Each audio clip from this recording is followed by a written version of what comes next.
Chapter 201, Sparks of the Wilderness. It took the rebels half a day to make the siege equipment. Seeing that everything was almost ready, Kyle took a deep breath and finally gave the order to attack the city. Several simple trebuchets were pushed to the front of the battle formation, and huge stones were placed in the trebuchets' magazines. As the operators pulled hard, the long arms of the trebuchets swung out violently, and the stones hit the wooden walls like meteors. There was a loud boom and the huge rock hit the city wall hard. Wood chips flew everywhere and the city wall trembled slightly. The slave soldiers guarding the city were frightened by the sudden attack and were filled with panic. Faced with the powerful force of the catapults and the dark crowds under the city, people's hearts were like the ups and downs of a lake ruffled by the wind. Damojny heard the noise and hurried to the city wall. Looking at the confused soldiers, anger surged in his heart. He shouted angrily, "Fight back! Fight back! What are you all standing there for?" The slave soldiers finally woke up from their dream, and the catapults that were always on hand in Linhe town began to work, throwing stones whizzing towards the rebels outside the city. However, before the first round of boulders had fallen, the rebels outside the city launched a full-scale siege. The rebel soldiers held up simple wooden shields, protected themselves around the ram, and slowly approached the city gate. Upon seeing this, Damojny immediately ordered the soldiers on the city wall to prepare kerosene, and shouted loudly, "Shoot!"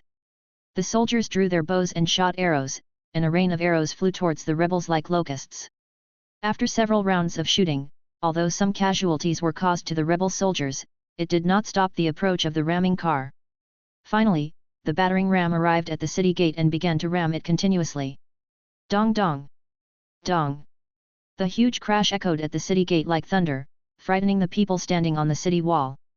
Damojny hurriedly ordered, "Pour kerosene."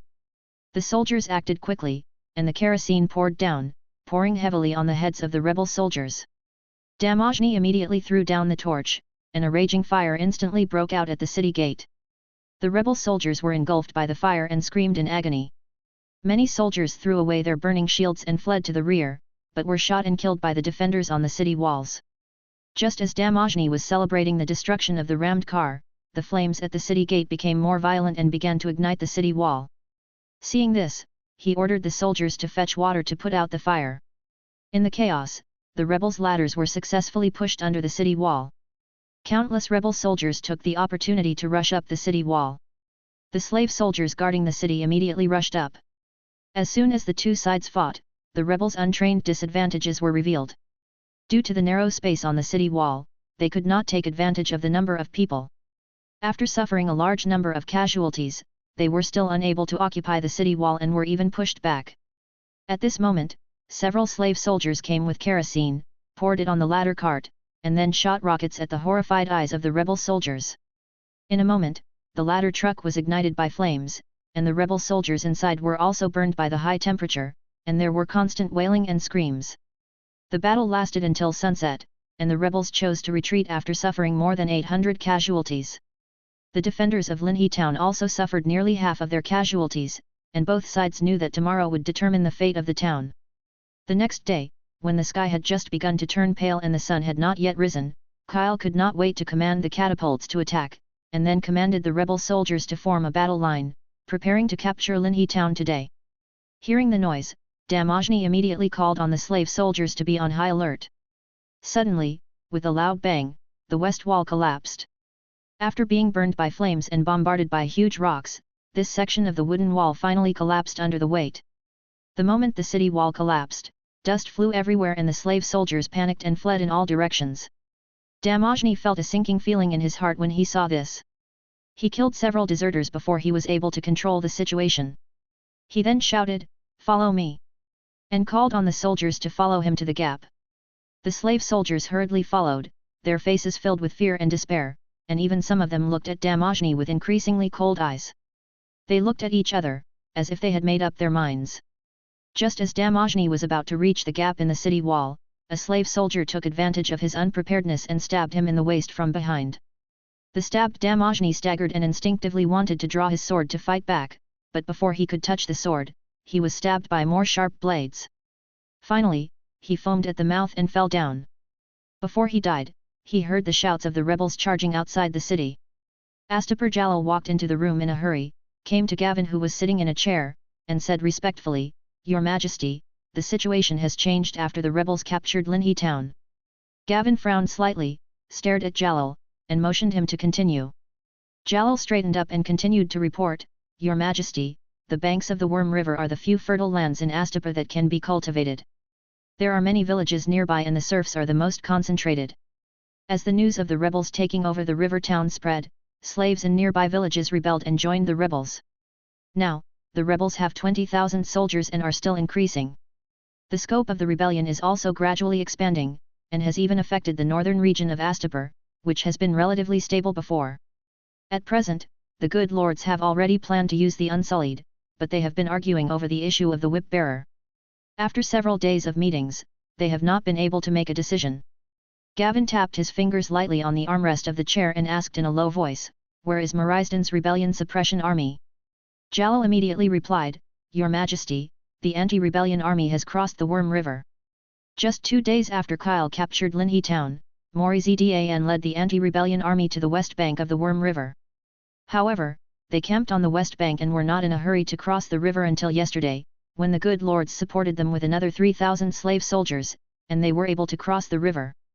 After the other party crossed the river, Lord Carlos immediately led the Blood Dragon Guards to dismantle all the wooden bridges. Kyle should have fought with Morizdan at this time, and the specific situation of the battle is not yet known, but I have quickly spread the news that the anti-rebellion army was trapped on the east bank of the Worm River. I believe the good lords will make a decision in the next 2 days. The room fell into a brief silence. The situation was somewhat unexpected. Gavin had originally thought that the rebel army would need to be destroyed before the good lords would be forced to mobilize the Unsullied. Unexpectedly, after Kyle captured Linhe town, a chain reaction was triggered. Regardless of whether Morizdan successfully suppressed the rebellion, given the current situation in Astapur, the good lords would have to mobilize the Unsullied for defense. Gavin's goal had actually been achieved. Gavin looked at Jalal with a gratified smile on his face, and encouraged him, Jalal, you did a great job. Don't worry about the Worm River from now on, just focus on the good lord and report any news at any time. Also, send a message to Kairos immediately and ask him to take the Blood Dragon Guard back to Astapur. Jalal was very excited when he heard this, his eyes sparkled with passion, and he said, It is my honor to serve your majesty. I will send a letter to Lord Kairos now. Chapter 202, Krasny. Comes to the door. The night was as dark as ink, like thick, insoluble ink, shrouding Astapur deeply and solemnly. Where Gavin was, the lights flickered, the faint light struggling in the darkness, and the quiet atmosphere seemed very comfortable. Suddenly, the sound of hurried footsteps broke the silence. Miss Sandai comes in to report that an unexpected guest has arrived. Krasny Manaklaus, the ruling lord of Astapur, has arrived. According to Miss Sandai, he not only brought many gifts, but also had an expression that revealed an eagerness that was difficult to conceal. Gavin narrowed his eyes slightly, and a gleam of thought flashed in his deep eyes. After a moment, he decided to meet this uninvited guest and find out the purpose of his visit. Soon, Krasnius was led into the room. He was dressed in a gorgeous talker, the fine silk gleaming luxuriously in the light. However, his face no longer had the arrogance and pride of the past, but was replaced by a trace of anxiety that was difficult to conceal, as if a dark cloud was hanging over his face. Gavin sat upright in his chair, his posture as straight as a pine tree, looking at him calmly. His powerful aura was steady and majestic, as unshakable as a towering mountain. Krasnius spoke first, his tone was unusually polite, Mr. Gerolo of Karth, I am so sorry to disturb your rest so late at night. Gavin shook his head gently, his voice steady and powerful, It's okay, I don't usually go to bed so early, what's the matter with you looking for me? Krasnius pondered for a moment and said slowly, Do you know anything about the recent situation in Astapur? Gavin was keenly aware that Krasny tonight was very different from before, as if he had become a different person. There must be a reason for this. Thinking of this, he just nodded slightly, did not answer, and quietly waited for the other party to continue. Seeing this, Krasnius stopped beating around the bush and said, I know the Unsullied I sold you before is still in the city. I hope to buy it back at the same price. Gavin's eyes shone, and his sharp gaze shot towards Krasnius like a sword. He said slowly, If I remember correctly, I have already paid. Are you going to regret it? Krasnius shook his head vigorously and explained hastily, No. No. I don't want to regret the previous transaction. It's just that I sold all the Unsullied to you, which makes me very passive in the Council of Good Lords in Astapor. And now the situation is gradually becoming unstable, I need to hold some Unsullied in my hands as a guarantee. Gavin remained silent, just looking at Krasnus quietly, but his calm eyes revealed deep doubts. This explanation obviously did not satisfy him. Krasnus saw this and said hurriedly, I can make compensation. I will add 500 gold royals for every people on top of the original price, and you will gain my friendship. My family, the Nakrosh family, has long controlled Astapor and trains a large number of Unsullied every year. If you need to buy Unsullied in the future, the Unsullied trained by the Nakrosh family will be sold to you first, and the price will never be increased. Gavin raised his chin slightly and refused with a firm look in his eyes, I'm sorry, I also need these Unsullied. And I will leave Astapor soon. Krasnus looked even more anxious when he heard it, and said quickly, how about this, I only buy a part of 800 people, I will pay an extra 8,000 gold royals, and when the situation stabilizes, I will sell these Unsullied back to you at the market price. Gavin heard this and asked in confusion, I don't understand why you need the Unsullied so urgently. Is it for the Council of Good Lords? I heard that the Good Lords are fighting for the Unsullied's right to command the army. Is it for this? Krasnus took a deep breath and said slowly, no, I have given up the fight for the whip-bearer. After all, I can't hand over any Unsullied now. The Good Lords will never choose me. It doesn't matter to me who leads the army, as long as someone can lead the troops to suppress the rebellion. There was a hint of helplessness and compromise in his tone, and he continued. What I'm worried about is that once the Unsullied leave Astapor to quell the rebellion, there might be a slave uprising in the city of Astapor. As Archon, I was able to control 2,000 slave soldiers before, but in order to quell the rebellion, those slave soldiers were taken away by Morizdan, which left my family's pyramid defenses empty. Once a slave uprising occurs, I'm worried that those slaves will rush into my pyramid. Krasnus' face was full of worry, as if he had already seen the terrible scene. Hearing this, Gavin smiled and said, aren't your worries unnecessary? There shouldn't be a slave rebellion in Astapor. There was a hint of relief in Gavin's smile, as if he didn't think there would be such serious consequences. Krasnus replied solemnly, you don't understand the seriousness of the matter. The Nakros family existed before Astapor was founded. In my family's records, a slave rebellion of this scale has never occurred in Astapor. The scope and number of people affected are unprecedented. The number of slaves in the city is no less than that outside, and the news outside will also reach the slaves. These days, I have looked at the slaves in the city and always have a bad feeling. His words were filled with awe for his family history and concern for the current situation. After hearing this, Gavin thought to himself, this must be Krasnus' real purpose, otherwise how could this greedy guy be willing to give up the gold? But his worries are reasonable. Once I seize the Unsullied in Astapor, I will have to face these problems. By then, will the slaves who have already smelled the taste of freedom accept the system of exchanging merit for freedom? Gavin fell into deep thought, thinking about the troubles he was about to face. Gavin thought for a moment, but could not come up with an answer. He could only take one step at a time and seize the Unsullied first. He probed, I didn't expect the situation to be so corrupt. Have you decided? When will the Unsullied leave the city to quell the rebellion? Gavin's eyes revealed a hint of anxiety. Krasnus shook his head and said, it's not certain yet. It depends on the situation of the battle on Worm River. But the command of the Unsullied will be handed over to the Unsullied tomorrow. After that, as long as the Council of Good Lords determines the whip-bearer, the Unsullied can leave at any time. Krasnus' words were full of uncertainty. Gavin was a little surprised when he heard this. He didn't expect to get first-hand information from Krasnus. It seems that he will be able to get the Unsullied tomorrow.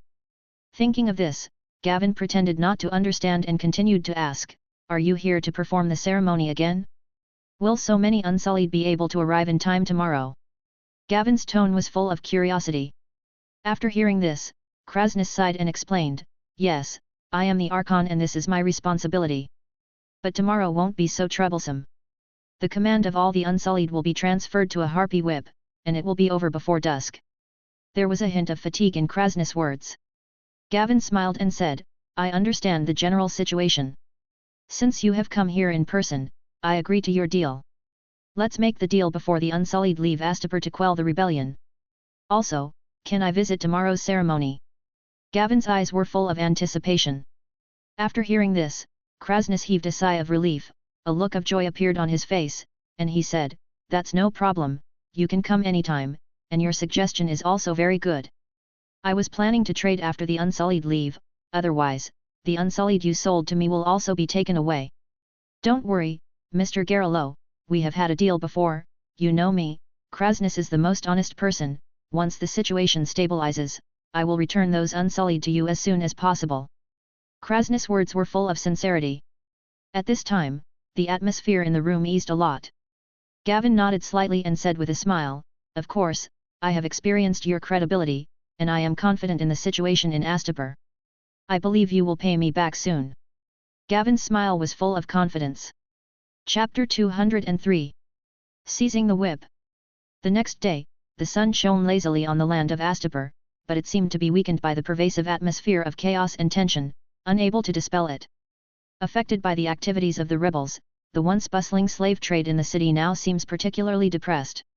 The noisy hawking sounds that once came from both sides of the street have disappeared, leaving only a dead silence.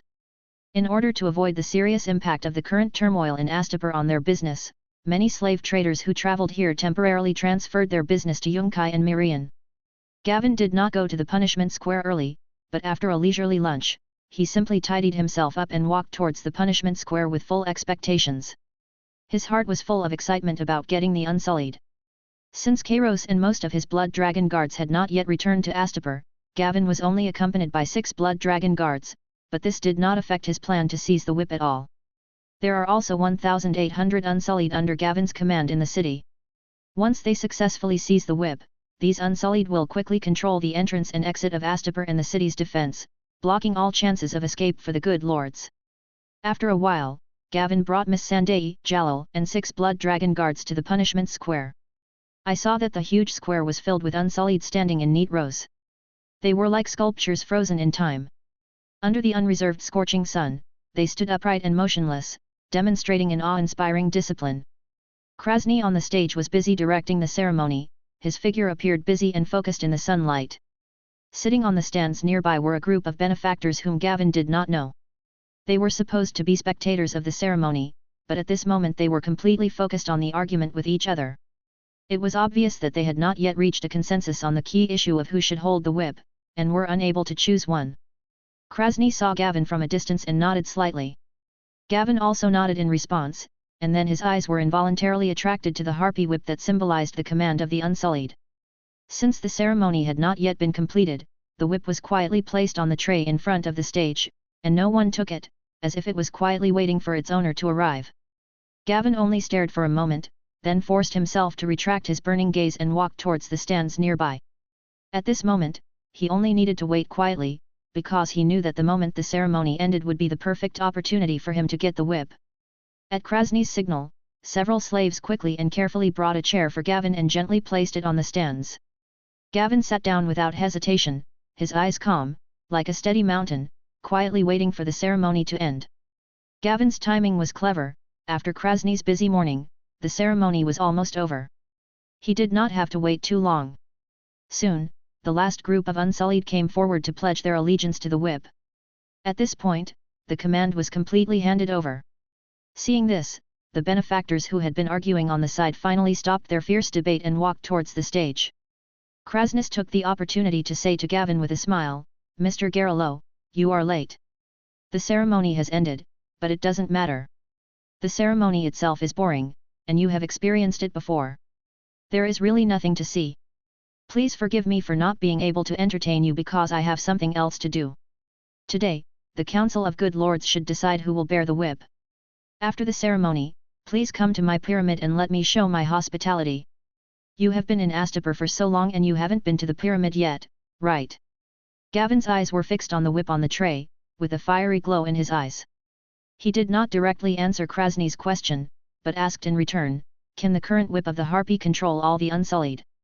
When Krasnus heard Gavin's question, the corners of his mouth slightly raised, and a hint of pride flashed in his eyes.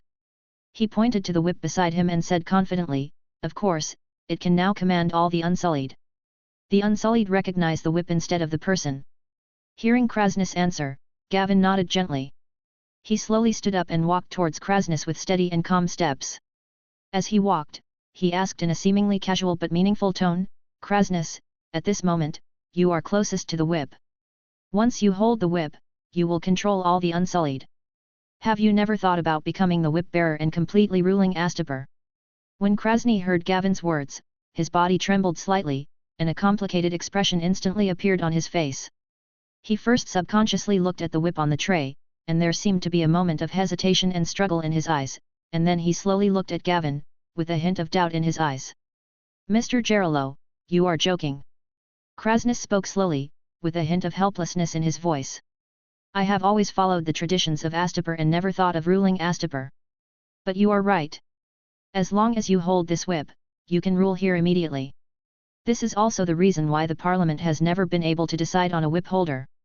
After all, once the whip holder has ambitions, the consequences will be disastrous.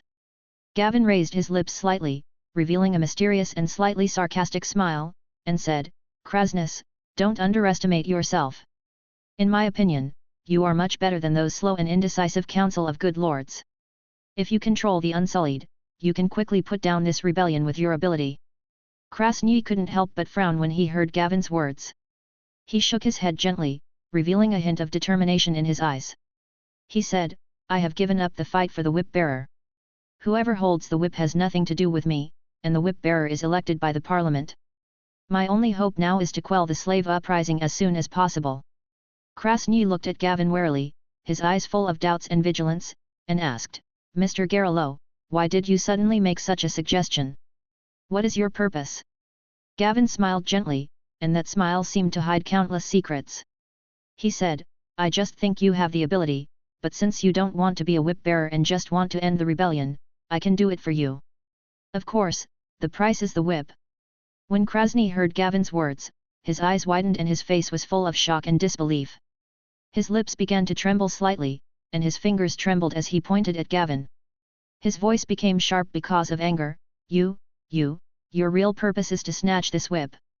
Chapter 204, Dragon arrives at Astapor. Just then, the benevolent masters nearby came over. When they saw Krasnus and Gavin talking, they immediately showed displeasure on their faces. Krasnus, what are you talking to this man about? We need to decide on the person who will hold the whip as soon as possible. We can't delay any longer. A good master frowned and said with a hint of dissatisfaction in his tone. Seeing this, Gavin did not answer and ignored the shocked Krasnus. He walked towards the harpy whip, which symbolized the command of the Unsullied, with a leisurely pace. The good masters looked at Gavin walking towards the whip and suddenly noticed something strange was wrong. One of the good masters hurriedly asked, Krasny, who is he? Krasny, who had come to his senses, immediately shouted, kill him quickly. He's trying to grab the whip. In an instant, the scene became chaotic. The slave soldiers nearby heard the order and quickly rushed towards Gavin. However, the Unsullied in the audience stood there motionless like cold sculptures. Before the slave soldiers could rush to Gavin, they were blocked by the Blood Dragon guards who came over. The Blood Dragon guards held long swords, the blades flashing coldly in the sun, and their movements were clean and neat. With a few strikes, they easily killed the slave soldiers. Gavin picked up the harpy whip calmly. His movements were graceful and calm, as if everything was under his control. He gently waved the whip in his hand, his eyes revealing a kind of majesty, and shouted to the Unsullied below the stage, Unsullied, take 3 steps forward. The Unsullied below took 3 steps forward in unison, like precision machines with a set program. Krasnus was so anxious when he saw this that he shouted, he is not your master, he is a despicable thief. Don't listen to him, Unsullied, kill him. However, none of the Unsullied paid any attention to Krasnus's shouts, and they still stood there quietly, as if they had not heard anything. At this time, a good man hurriedly asked, Krasny, who is he? What is going on? Krasnus was about to explain, but the good Lord Grazdan angrily accused him, Krasnus, is this your purpose? To join forces with outsiders to seize the Unsullied? Krasny looked at them blankly, his eyes revealing a kind of innocence and helplessness, and said, No, I was deceived by him. At this time, Gavin's voice was heard, don't get me wrong, Krasnus is very loyal to Astapor. There is no private alliance or conspiracy between us. He doesn't know my purpose. I want to seize this whip myself. There was a hint of sarcasm in Gavin's voice, as if all this was just a game he carefully planned. When the good masters heard Gavin's words, they immediately turned their eyes to Gavin. Expressions of fear and anger appeared on their faces, and their eyes revealed a fear of the unknown and worry about losing control. Gavin also looked at everyone coldly, his eyes revealing a strong sense of oppression, and said, "From now on, the Unsullied will obey my orders, and Astapor will be ruled by me." Krasnus' eyes were bloodshot with anger, as if they were about to spit fire. He clenched his fists, his knuckles turned white, and stared at Gavin, his eyes revealing endless hatred and anger, as if he wanted to rush up and snatch the whip back immediately, and then cut Gavin into pieces. He roared, "Geronimo, you despicable, dirty, lowly thief and liar, your actions will bring down the curse of the Harpy and cause you to die in pain. Do you think you can rule Astapor by seizing the Unsullied? Dream on. Only the Gith can rule here. Mirian and Yunkai will never let you occupy this place. No matter how many troops you have, they will capture you and make you spend the rest of your life in torture. You will experience all the punishments, and every inch of your skin will suffer in pain." Listening to Krasnus roar and curse, Gavin did not get angry. His eyes revealed a hint of indifference and disdain. Compared to other good leaders who dared not speak out, Krasnus's bloodiness surprised him. Gavin didn't want to kill him at first, but at this moment, the other party's firm attitude had become an obstacle to his rule over Astapor. Gavin looked at Krasnus and said in a cold voice, "My name is not Geronimo, my name is Gavin Belaris. Whether it is claim or strength, I have the right to rule here." As he said that, Gavin raised his hand slightly, and with a thought, a surging flame rushed from his palm into the air. The flames were like a roaring beast, instantly breaking through the sky. In the blink of an eye, a huge cloud of fire appeared over Astapor. The fire clouds rolled and surged, emitting scorching heat, dyeing the sky red, as if doomsday had come. The kind-hearted people were horrified when they saw this scene. Their faces turned pale as paper in an instant, and their eyes were wide open, filled with fear and despair. Some good people felt their legs go weak and they kept retreating involuntarily, as if something was chasing them from behind. Some of the timid donors even collapsed to the ground, their bodies shaking constantly, muttering to themselves, and praying for the gods' protection. Hiss! Accompanied by a deafening roar, the huge body of Jiaying rushed out from the fire cloud. Its huge wings spread out, covering the sky and the sun. The sunlight was blocked by its body, casting a huge shadow on the square. The Jiaying was extremely excited to be free. He kept circling in the air, spewing blazing dragon flames from his mouth. The dragon flame was like a blazing torrent. Wherever it went, the air was distorted and made crackling sounds. It seemed to be venting this long-lost freedom. Its massive shadow constantly swept across the streets of Astapor, bringing endless fear to the city. The people of Astapor also noticed the giant dragon in the sky. The streets were immediately thrown into chaos, with people screaming in fear and running everywhere. Women hugged their children tightly and ran home desperately or looked for any place to hide. The merchants dropped their goods and ran away desperately. The people in the houses closed their doors and windows, hid in the corners, trembling, and dared not make a sound. With the appearance of blazing shadow, the 1,800 Unsullied who had been arranged in advance, like well-trained machines, without any hesitation or panic, they quickly divided into several teams and rushed to the city gates and docks to take control of it. After circling in the air for a few circles, Jiaying suddenly dived and landed behind Gavin. When it landed, the huge impact force caused the ground to tremble slightly. Chapter 205, Claim to Slaver's Bay. The huge body of the blazing shadow created a huge sense of oppression on the people in the punishment square. Even the fearless Unsullied could not help but take a few steps back. After Jiaying landed, he first lowered his huge dragon head and nudged Gavin with his dragon kiss, as if expressing intimacy and loyalty to his master. Then, it slowly stretched out towards the good masters who had already collapsed on the ground, and let out a huge roar. The dragon's roar was like a heavy hammer, hitting everyone's heart, making their fear even deeper. Jallo looked at Blazing Shadow with admiration. He gently pushed Miss Sandai and whispered, "Go and do as I just told you." Upon hearing this, Miss Sandai suppressed her fear and stopped looking at Blazing Shadow. Her body trembled slightly, but she still mustered up the courage to walk up to Gavin. She took a deep breath and spoke loudly to everyone, "Standing before you is Gawain Belaris, King of the Narrow Sea and the Stepstones, Lord of Lys, Dragon Lord of Old Valeria." Miss Sandai's voice echoed in the air, announcing Gavin's identity. The good lords had no intention of listening. Their faces were pale and terrified. The moment they saw the blazing shadow, they understood Gavin's identity. Now the only dragon riders in the world are Gavin of the Stone Islands and Daenerys. They had just torn up the trade between the two sides some time ago and supported the other side's enemy Volantis. It was obvious that the other side came here to demand an explanation. The patriarch of the Aile family slowly stood up. He first nervously wiped the sweat from his forehead and quickly glanced left and right. He knew very well that all the good lords in Astapor were gathered here, and they were only 20 meters away from the legendary dragon. With just one order from Gavin, all the good lords would be reduced to ashes in the dragon's flames. As the oldest benefactor in Astapor, he knew he had to say something to resolve the crisis. The patriarch of the Aile family took a deep breath and tried to calm himself down. Although he was still full of fear in his heart, he forced himself to calm down. He saluted respectfully to Gavin and said, "Your Majesty, I think we all understand why you are here. We are very sorry to have you travel across the summer sea to Slaver's Bay. We were blinded by interests before and neglected trade with you. As for the matter with Volantis, we did not see the situation clearly and mistakenly chose to support Volantis against you. This was our stupidity and ignorance. Please give us a chance. Astapor is willing to send all the Unsullied and sailors trained for Volantis to you as an apology to make up for our mistakes. We pray that you can forgive Astapor." His eyes fell on Gavin. His eyes were full of expectation and fear, waiting for Gavin's response. However, Gavin turned a deaf ear to his pleas for mercy. How could Gavin let go of the duck that was already in his mouth just because of a beg for mercy? Capturing Astapor was only the starting point for Gavin to capture Slaver's Bay, and he would never give up. As for the so-called apology from the other party, Gavin had already seized the Unsullied by his own means, and the rest could be obtained by issuing an order, without the need for the other party to give it as an apology. Gavin fixed his cold eyes on Krasnus and asked, "Tell me, Krasnus, did the land of Slaver's Bay once belong to the Valyrian freehold? As a descendant of the Valyrian Dragon King, am I qualified to rule here?" Krasnus stood up upon hearing this and stared at Gavin without any fear.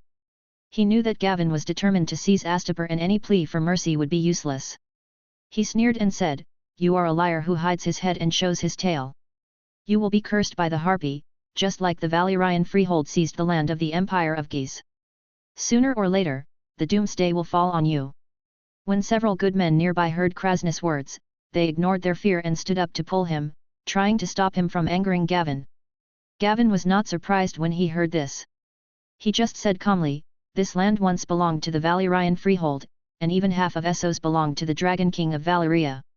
The Geese Empire you mentioned has long been reduced to ashes.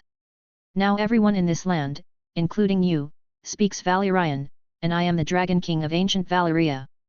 I have the right to rule any area of Essos." Then, Gavin turned to face all the good lords, his eyes as cold as a blade, and he loudly declared, "When you supported Volantis against me, the outcome of today was doomed. I will not give the enemy a second chance." When the good masters heard this, they became even more panicked and begged for mercy one after another. Some of the good leaders realized Gavin's determination and began to curse in despair. Their voices echoed in the square, full of fear and anger. Gavin had a blank expression on his face, and there was no mercy in his eyes. He slowly spoke. "Dracarys." After receiving the order, Jiaying took a deep breath, then opened his bloody mouth and a mouthful of scorching dragon flame spurted out like a raging torrent. The dragon flame instantly swept over everything in front of it, enveloping all the good people. The good masters screamed miserably and struggled in the dragon flames, but were soon devoured by the flames and turned into ashes. The crackling sound of the burning flames and the screams of the good masters were intertwined, and then gradually calmed down, leaving only deathly silence and the smell of burning. Gavin then turned to face the punishment square. He slowly scanned the Unsullied in the square with his eyes, revealing an indomitable majesty. He raised high the whip in his hand, which symbolized the command of the Unsullied, and said loudly, "Unsullied, capture all pyramids, seal up all property, impose martial law on the streets, maintain order, and do not allow any good lord to leave." His voice echoed in the square, as loud as thunder. After hearing the order, the Unsullied did not hesitate at all. The entire punishment square instantly fell into a tense and orderly action. Under the command of the Unsullied officers, the Unsullied quickly divided into several teams and headed towards the pyramids in different directions. It was as if they were just machines executing orders, without any emotions or distractions. Miss Sandai and Jalal stood aside, their eyes full of awe. Miss Sandai was trembling slightly, but still trying to remain calm, while Jalal's face was full of excitement and admiration. Gavin turned to Jalal and ordered, "Send letters to the Stepstones and Liss respectively, informing them that Astapor has been captured. Have Boris send some people who are good at management. Also have Hassan strengthen patrols along the coast of Volantis. If there is any unusual movement, immediately block their sea. Transfer all your people to Yunkai and Mirian, and report any situation immediately."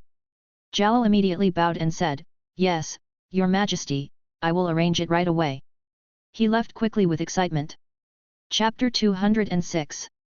The Promise of Freedom. After Jalal left, Gavin looked at Miss Sandai again and ordered, "Go and count the property in those pyramids and the supplies in the city." Miss Sandai was still immersed in the terrifying atmosphere brought by the dragon flame and had not yet fully recovered. When she heard Gavin's words, she was shocked at first and became nervous involuntarily. She said hurriedly, "Master." "No. Your Majesty, am I alone?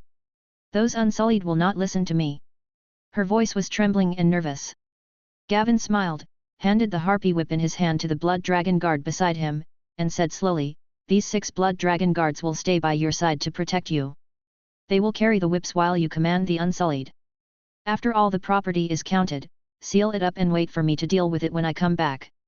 Miss Sandai couldn't help but breathe a sigh of relief after hearing this. She looked at Gavin and asked in confusion, "Your Majesty, are you leaving?"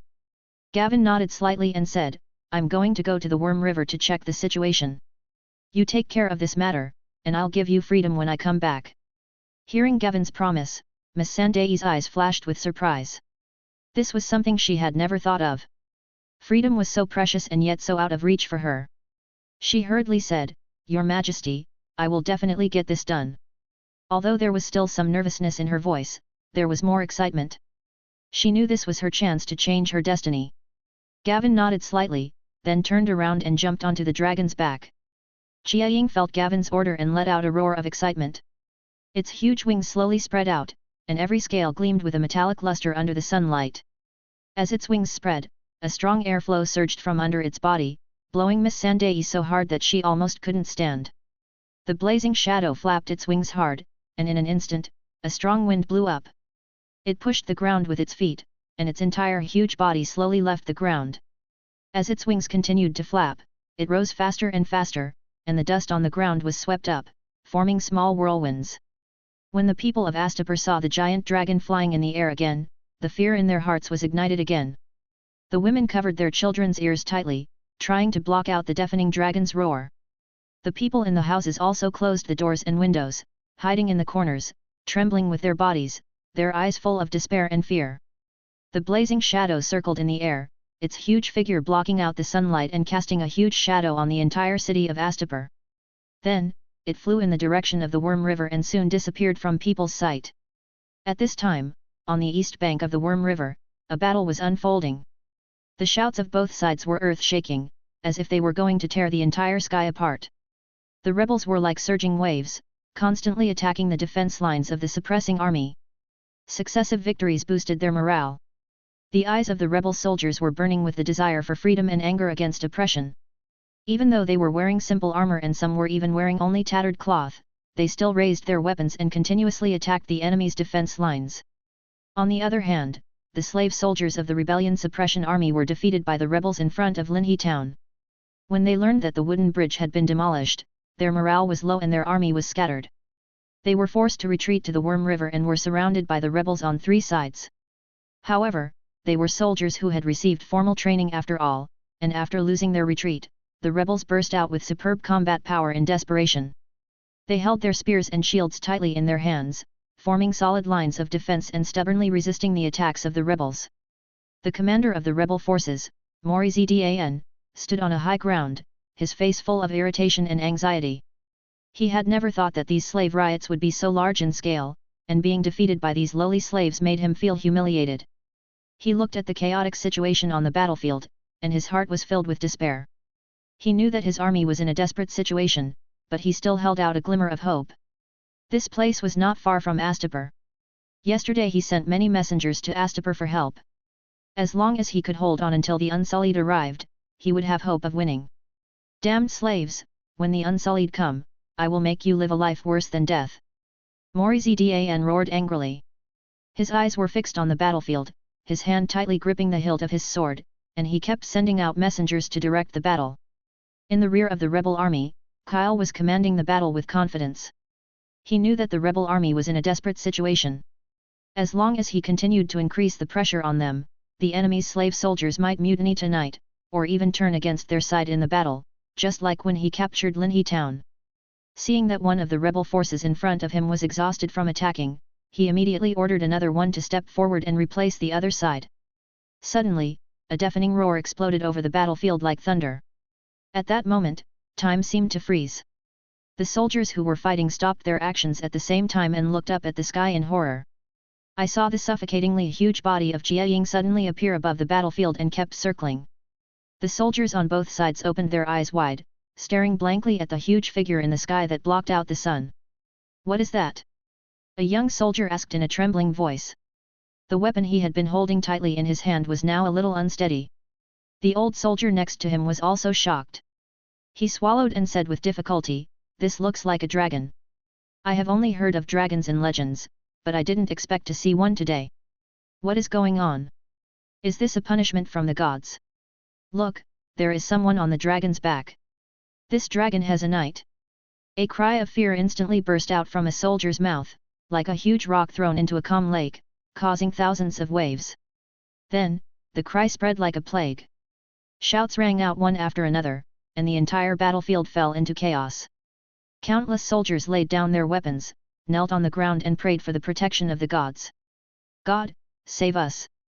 Kyle stared blankly at the blazing shadow in the sky, his face turning extremely ugly. He had already seen someone on the dragon's back, and was worried that this was the external aid invited by those benevolent lords. Facing such a huge creature, he couldn't muster the courage to fight. Morizdan looked ashen, he looked at the dragon in the sky in despair, his heart filled with fear and helplessness. His knowledge far exceeded anyone present, he knew clearly who the dragon's master was. The good masters had just offended him not long ago, now the purpose of the dragon's appearance here was self-evident, he no longer had any hope. In front of this giant dragon, he, who is as noble as the Lord of Mercy, is as small as an ant. Chapter 207, Dragon arrives on the battlefield. Gavin sat on Jia Ying's back, overlooking the battlefield below. He soon spotted the commander of the rebellion army, Morizdan, whose equipment was clearly different from that of the slave soldiers and was particularly conspicuous. After finding the target, Gavin decisively ordered Jia Ying to attack. The blazing shadow roared and swooped down like a bolt of lightning. When the soldiers of the rebel army saw the giant dragon coming towards them, they fled in fear. But Morizdan did not run away. He threw away his weapon and closed his eyes in despair. "Dracaris!" Following Gavin's order, Jia Ying opened his huge mouth and a mouthful of dragon flame gushed out, instantly engulfing Morizdan and the people around him. The high temperature of the dragon flame made the air seem to be burning, and Morizdan turned into ashes before he could even let out a scream. When the soldiers of the rebellion suppression army saw their commander being burned to death, they immediately fell into a state of even greater confusion. The soldiers were panicked, some threw away their armor and weapons and fled in all directions, some stood there in a daze, not knowing what to do. The rebels were also shocked by this sudden scene and did not even seize the opportunity to attack. After being shocked, Kyle quickly reacted and shouted slogans of charge. His voice awakened the soldiers, and the rebels rushed towards the Ping army like a tide. Faced with the sudden attack of the rebels, the slave soldiers of the rebel suppression army did not put up any resistance.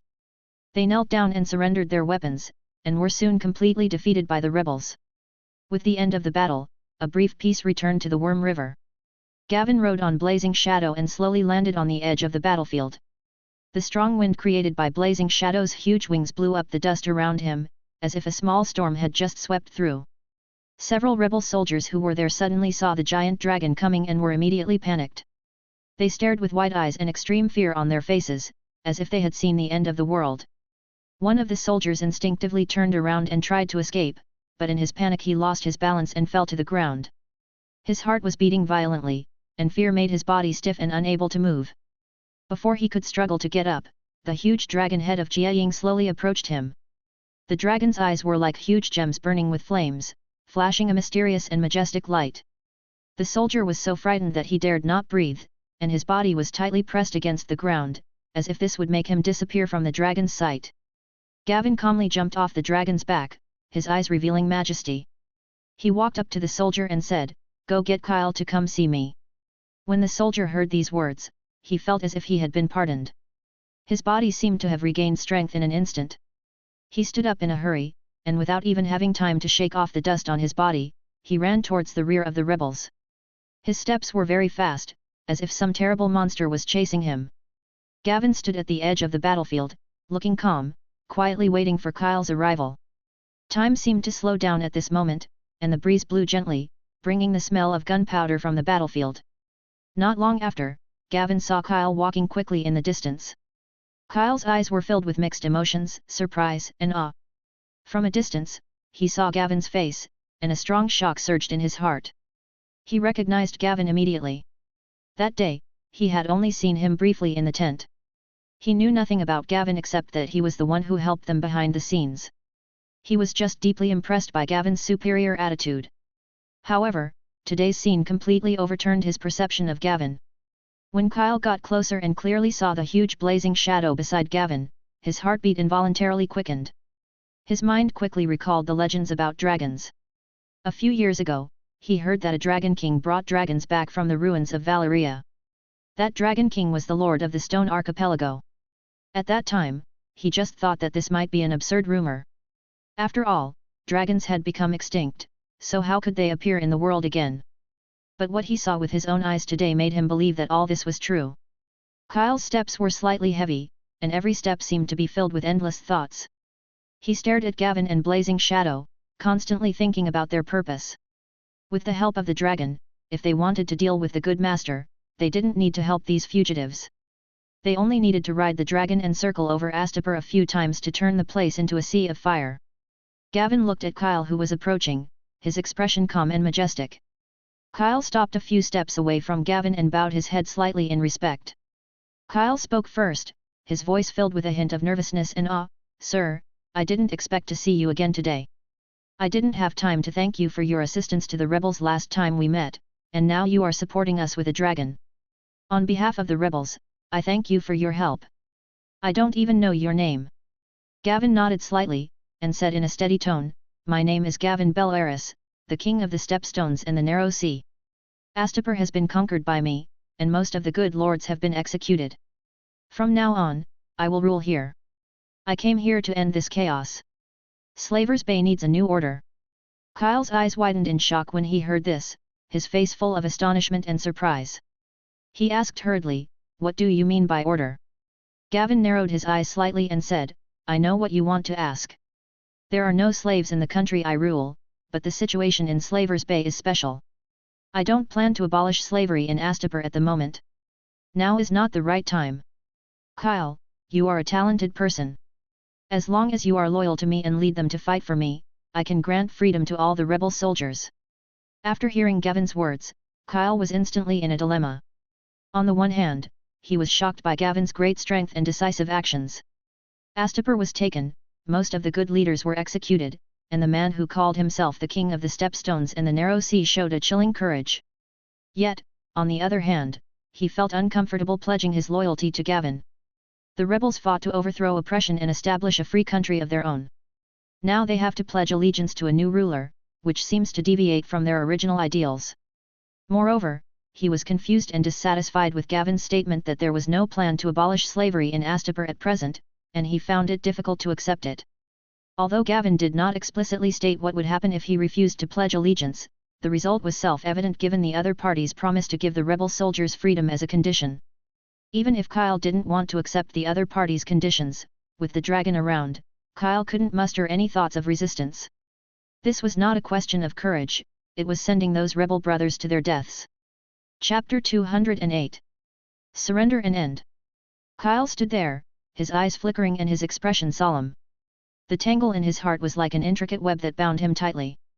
Kyle hesitated for a moment and said, "I've decided." When Gavin heard Kyle speak, his eyes suddenly became stern, and he interrupted in an unquestionable tone, "Kyle, think it over carefully and speak." The voice seemed to carry 1,000 pounds of force, vibrating in the air. The blazing shadow beside him seemed to sense the seriousness of his master and slowly raised his huge head. Its pair of huge eyes were like two balls of blazing flames, staring at Kyle tightly. Kyle's heart skipped a beat when he heard Gavin's voice.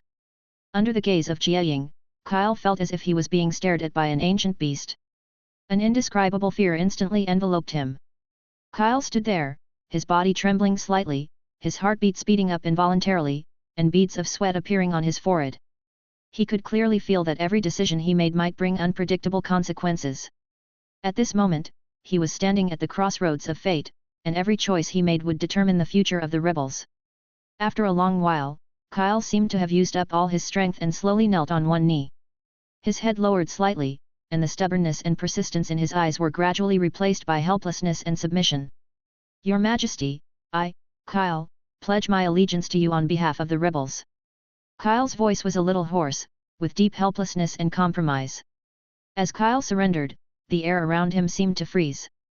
The noise on the battlefield seemed to fade away at this moment, leaving only Kyle's heavy breathing. He knew that from this moment on, the fate of the rebels would be closely linked to the King of the Stepstones and the Narrow Sea. Gavin nodded slightly, a hint of satisfaction in his eyes. No matter what, the other party's surrender saved Gavin a lot of trouble and allowed him to conquer Astapor in a shorter time. "Very good, Kyle. You have made a wise choice. From now on, you will fight for me and for the new order." Kyle was still kneeling on the ground, feeling mixed emotions. He once cherished the dream of establishing a free country and led the rebel army to fight bravely. However, in front of this powerful force, he had to bow his head. He didn't know what the future would be like, but he understood that for the sake of his brothers in the rebellion, he had no choice. Jiaying was wagging his tail slightly, as if announcing Gavin's victory. Gavin looked at Kyle, who had not stood up, and said in a deep voice, "Get up, Kyle.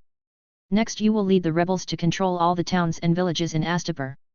I will ask Kairos to come and help you integrate the rebels and eliminate those soldiers who are not suitable for fighting. Our enemies also include Yunkai and Mirian. When they learn of the fall of Astapor, they will definitely try to take it back." After hearing this, Kyle stood up and saluted, saying, "I understand, Your Majesty. We will go all out to fight for you and the new order." Gavin nodded slightly, turned around and jumped onto the dragon's back, then said to Kyle, "I'll be waiting for your good news in Astapor." After saying that, Blazing Shadow slowly spread his wings, pushed the ground with his feet, and flew into the air with Gavin. The news that Gavin had captured Astapor was like a violent and swift gust of wind, whistling across this vast land at an astonishing speed and spreading wildly. In just 6 days, Yunkai, the closest city to this place, learned this shocking news. For a moment, the wise lords in Yunkai city seemed to be caught in the center of a sudden storm, falling into panic and chaos. The fall of Astapor was like a heavy hammer that hit them hard, meaning that their long-standing dominance had been seriously threatened. The wise lords hurriedly held an emergency meeting in the extremely luxurious palace, and everyone's face was as gloomy as the sky before an impending storm. They whispered to each other anxiously, and their discussions were one after another, and their words were full of anxiety and uneasiness. What on earth is Gavin Bellarys trying to do? How dare he be so bold as to seize Astapor so recklessly? Does he think this is the era of Valeria? Said a wise lord angrily. He was wearing a gorgeous talker robe embroidered with exquisite patterns, but at this moment his eyes were burning with anger, as if he wanted to burn Gavin Bellarys to ashes. "The good lords of Astapor are so vulnerable, what a bunch of rubbish. I heard that Gavin took away their Unsullied from the very beginning, and they didn't even have a chance to resist." Another wise lord complained. He was short and gloomy, fiddling with a gem ring in his hand, as if thinking of a countermeasure. Deep worry began to spread in everyone's hearts. They were afraid that the future of Yunkai would be like Astapor, and that it would be easily conquered by Gavin. "We must take action immediately. Expand the army, recruit mercenaries, and never sit idly by. The Dragon King's ambitions may go far beyond Astapor." A more radical wise lord shouted loudly. He was a burly man with a full beard, and he waved his arms vigorously. "Astapor at least has the Unsullied, but what do we have? Bed slaves? Gavin now has not only the Unsullied army, but also that damn dragon." Another wise lord responded worriedly. He had an old face, grey hair, and his eyes were full of worry. The wise lords knew that although Yunkai's standing slave army was large in number, its combat effectiveness might not be able to compete with the powerful forces of Gaon and his subordinates. As a result, they began to discuss whether to strengthen the city defense, recruit more mercenaries, or seek support in alliances from other city-states. However, the wise lords held different opinions on how to deal with Gavin, and the whole palace was noisy. Just as the wise lords were arguing fiercely, the heavy door of the palace slowly opened, and a group of slaves appeared in the assembly with heavy steps carrying Azanzo Quagazi. Yazan was wearing a golden talker robe, which was embroidered with exquisite patterns, and the bright gold threads sparkled brightly under the light. However, this gorgeous robe could not hide his huge and bloated body. His face was as pale as paper, without a trace of blood, and his pair of yellow eyes looked particularly abrupt in the dim light, like two strange flames. He was panting slightly, and every breath seemed to carry a heavy burden, and the sound was like an old bellows being pulled with difficulty. He exuded a pungent odor, which was disgusting, and made the people around him frown slightly and subconsciously cover their noses. Yazan looked at the wise lords who were arguing, raised one hand with difficulty, and waved it slightly to signal everyone to be quiet. He said weakly, "Everyone, there is one thing we need to make clear. Yunkai may not be able to stop the ambition of the Dragon King at this moment. Gavin not only has an army of Unsullied, but also a dragon. In my opinion, the reason why they came to Slavers Bay is because we chose to support Volantis. Let's send an envoy to meet Gavin first and find out his conditions to see if we can resolve the hostility and get him to leave Slavers Bay." Upon hearing this, the wise lords began to whisper to each other and discuss Yazan's proposal in low voices. Finally, everyone nodded in agreement. Seeing this, Azan Zoquagoth gasped and continued, "In addition, this is not just Yunkai's problem. Mirian and Volantis are also affected. I think Mirian will know the news soon. Yunkai should send envoys to Volantis together with Mirian. After all, this crisis originated from them. Let's see how Volantis plans to solve it." There was a hint of helplessness and worry in his eyes. Chapter 209. Decree. More than a month later, the news that King Gawain Belaris of the Narrow Sea had conquered Astapor spread like a raging storm across the entire continent of Essos. Unlike the previous situation where Gawain captured the Isle of Lys, this was the first time since the doom that a Valyrian dragon lord extended the tentacles of his rule to the mainland of Essos. Moreover, various rumors have been circulating, saying that in the process of conquering Astapor, Gavin openly claimed to be the successor of the freehold of Valyria, and declared his rule over the entire Slavers Bay, emphasizing that this was his way of taking back the land that was originally his. This news was like a huge rock thrown into a calm lake, and many trading city-states and various forces were all deeply shocked. The rumors about Gavin grew like a wildly growing vine, spawning various versions that continued to circulate in every corner. Most rulers were in deep worry, knowing that one Astapor might not be enough to satisfy the Dragon King's ambitions. There are even rumors that Gavin has carefully formulated a grand plan to conquer the entire continent of Essos, and has imitated Aegon Targaryen in the past and made an enormous map table. However, the mountains, rivers, and cities presented on this table are no longer the territory of Westeros, but the entire picture of the continent of Essos. Although the authenticity of these rumors cannot be verified, they are like a dark cloud in the sky, enough to attract the attention of all city-states. As a result, various city-states urgently convened parliaments, countless messengers were like flying arrows, and letters were like flying snowflakes, running back and forth between the city-states. Even the areas that had been in dispute before had to temporarily stop the conflict due to this sudden change and focus their attention on this mysterious and powerful Dragon King. However, Gavin turned a deaf ear to the noisy reactions of the outside world. Ever since the day he flew back to Astapor riding a dragon from the Worm River battlefield, he has been sitting firmly in the city and has never planned to leave. He first methodically summoned the important figures in Astapor, including generals of all levels of the rebel army. These generals still had bloodstains from the battle on their bodies, and their eyes revealed their expectations and confusion about the future. The surviving good lords had faces full of fear and despair, their glory and wealth turned into nothing under Gavin's conquest, and now they could only wait for an unknown fate in fear. There were also those businessmen who had a certain amount of wealth and influence in the city, their eyes flickered, and they were worried about their own interests, and speculated about the future situation. After everyone gathered, Gavin first established his absolute rule over Astapor with an extremely domineering attitude. Especially the huge body of the Blazing Shadow, which made everyone present deeply feel his authority. Immediately afterwards, he issued his first decree, which was like a bombshell and caused a strong response among the crowd. He announced that he would take all the slaves of their dead masters into his own hands, and made a promise that excited all the slaves, all his slaves would be able to obtain corresponding freedom and property based on sufficient years of work. For those slaves who performed outstandingly at work and made significant contributions, they would have a more attractive opportunity, not only to gain freedom early, but also to receive more property rewards. As soon as the decree was issued, under the horrified and desperate gazes of the surviving lords, Gavin granted freedom and gold to Miss Sandai, the slave girl beside him, without hesitation. Miss Sandai has been working diligently to complete the statistics during this period, and this reward is a reward for her hard work. This move undoubtedly shows everyone the seriousness and authority of his decree. Gavin then granted freedom to all the soldiers of the Unsullied and the rebels. To reward the Unsullied for their strong fighting ability and discipline in the process of capturing Astapor, and the rebellion for their tenacious will and desire for freedom, which made great contributions to this victory. In recognition of their achievements, Gavin also promoted several outstanding personnel, appointed them as officers, and gave them houses and gold respectively. Afterwards, Gavin announced the order to reorganize the rebel army, and the rebel army was officially renamed the 2nd Legion. Kyle was appointed as the commander of the Legion due to his outstanding performance and leadership during the uprising, and Kairos served as his deputy. At the same time, Gavin asked them to reorganize the army, dismiss those soldiers who were not suitable for military service, and train the remaining soldiers to improve the combat effectiveness of the entire Legion. In addition, Gavin appointed an Unsullied named Grey Worm as the commander of the Unsullied Legion through democratic elections. On the terrace of the largest pyramid in Astapor, Gavin sat leisurely on a chair decorated with gold threads. The chair sparkled brightly under the sunlight, as if it was a symbol of power and wealth.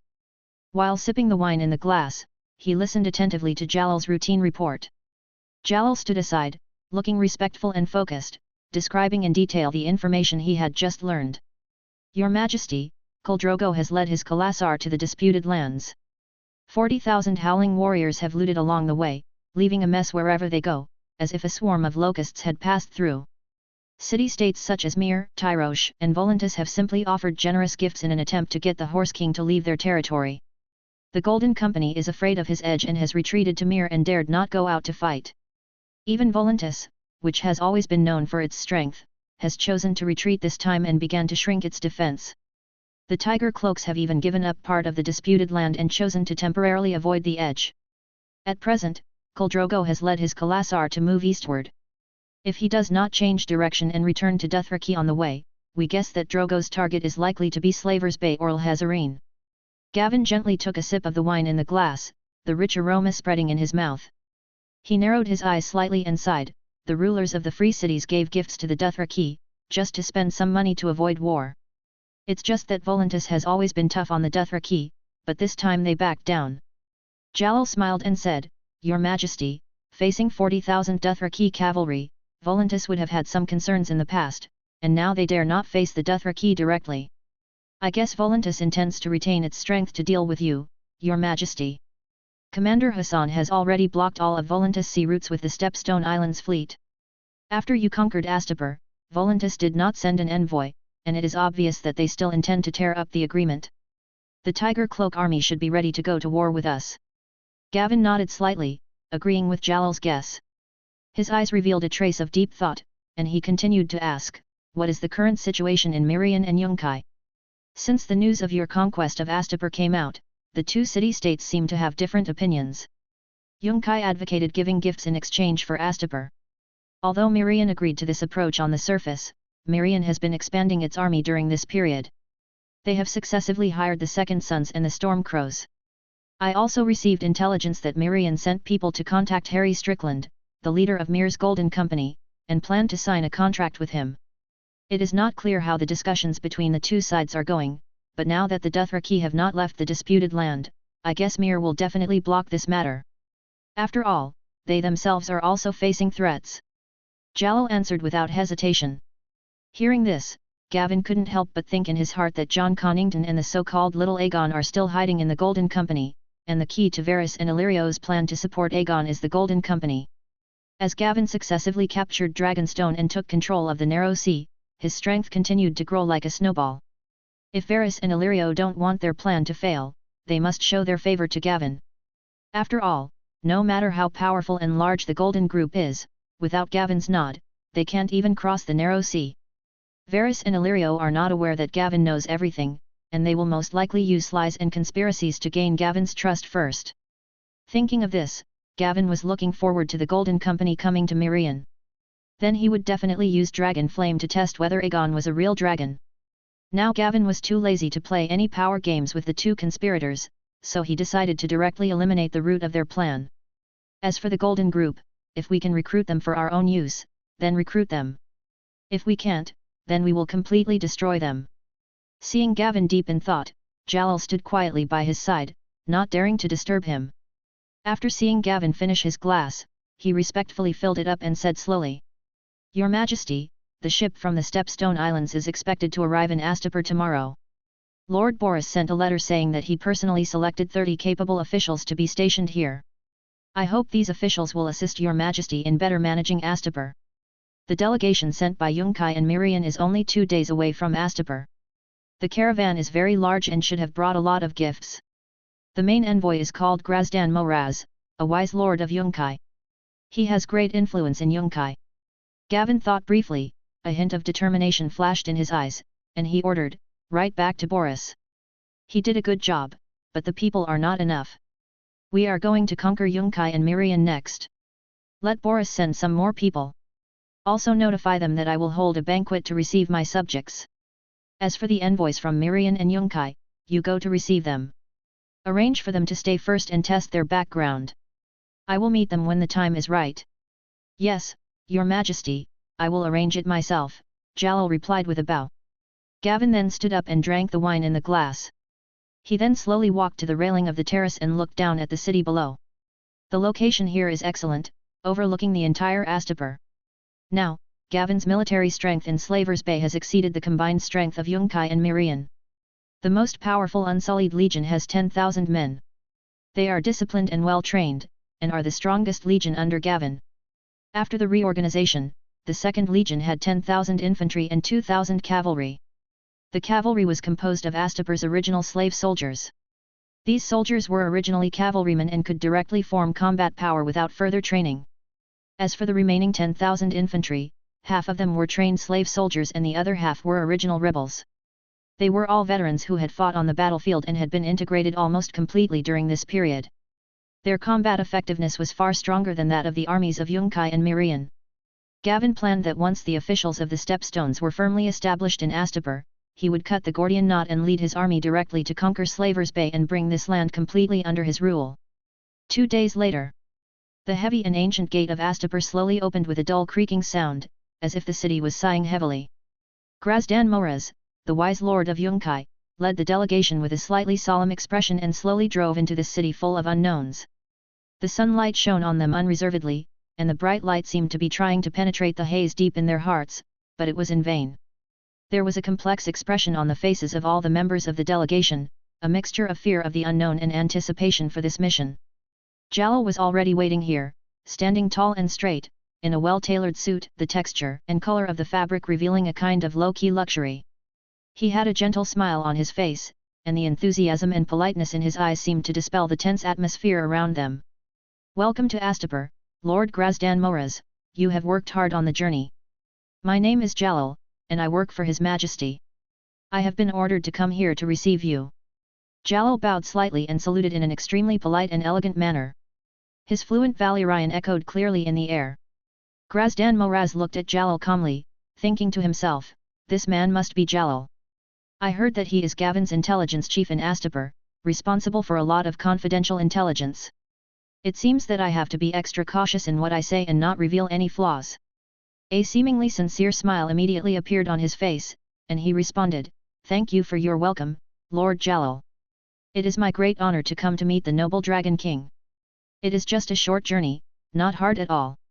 As he spoke, he gracefully took out an exquisite box from the carriage behind him. The material and craftsmanship of the box were extremely sophisticated. He presented it to Jalal respectfully with both hands, smiling even more brightly, and said, "I have heard for a long time that you serve His Majesty Gavin. This is a little gift from me. I hope you don't mind it." Jalal still maintained that gentle smile as he took the box and gently opened it. Chapter 210.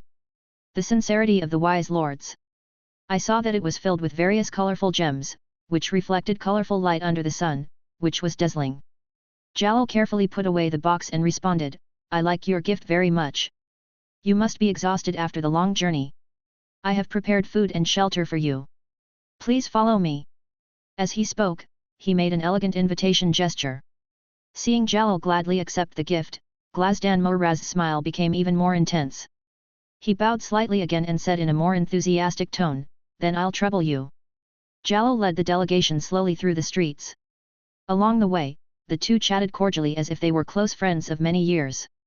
Jalal was chatting about some interesting stories from the outside world, and Glazdan Moraz asked some questions from time to time, and their conversation was harmoniously intertwined in the air.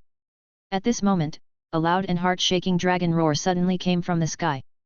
The sound seemed to be a roar from ancient times, instantly breaking the tranquility of the city. Glazdan Moraz looked up subconsciously, and saw a huge and majestic body of a dragon quickly passing through the air. Its huge wings spread out like two dark clouds covering the sky, completely blocking out the sunlight as it passed, and casting a huge and deep shadow over the city. The scales on the dragon's body sparkled with a metallic luster in the sun, and each scale seemed like a carefully crafted work of art, exuding a mysterious and powerful aura. Its eyes were like huge gems burning with flames, and the flaming light revealed endless majesty, as if it could see through everything in the world. Glazdan Moraz was so shocked by the sudden scene that he was completely speechless. His eyes were wide open, almost bulging out of their sockets, his mouth was slightly opened, forming an O shape, and the muscles on his face became stiff due to shock, revealing an expression of terrified. His heart was beating so hard in his chest that it seemed like it was going to burst out of his chest. He thought to himself, this is Gavin's dragon, such a powerful and mysterious creature, it has really returned to the world again. It is like the legendary god descending to the earth, possessing an irresistible power. Seeing this, Jalal still had a faint smile on his face. He introduced in a calm tone, This is your Majesty's dragon Blazing Shadow. Judging from the direction it flew from, it should have just returned from foraging. You don't have to worry. It will not attack anyone without your Majesty's order. Hearing this, Glazdan Moraz seemed to have recovered from his shock. He quickly wiped the sweat from his forehead with his shaking hands and said in a dry voice, Excuse me, this is the first time I've seen a dragon. It's really shocking. I never thought there would be such a magical creature in the world. It's just like a god descending to earth. It's unbelievable. After hearing this, Jalal couldn't help but burst into laughter. His laughter echoed in the street, seeming to ease some of the tense atmosphere. He comforted her, Your reaction is much better than mine.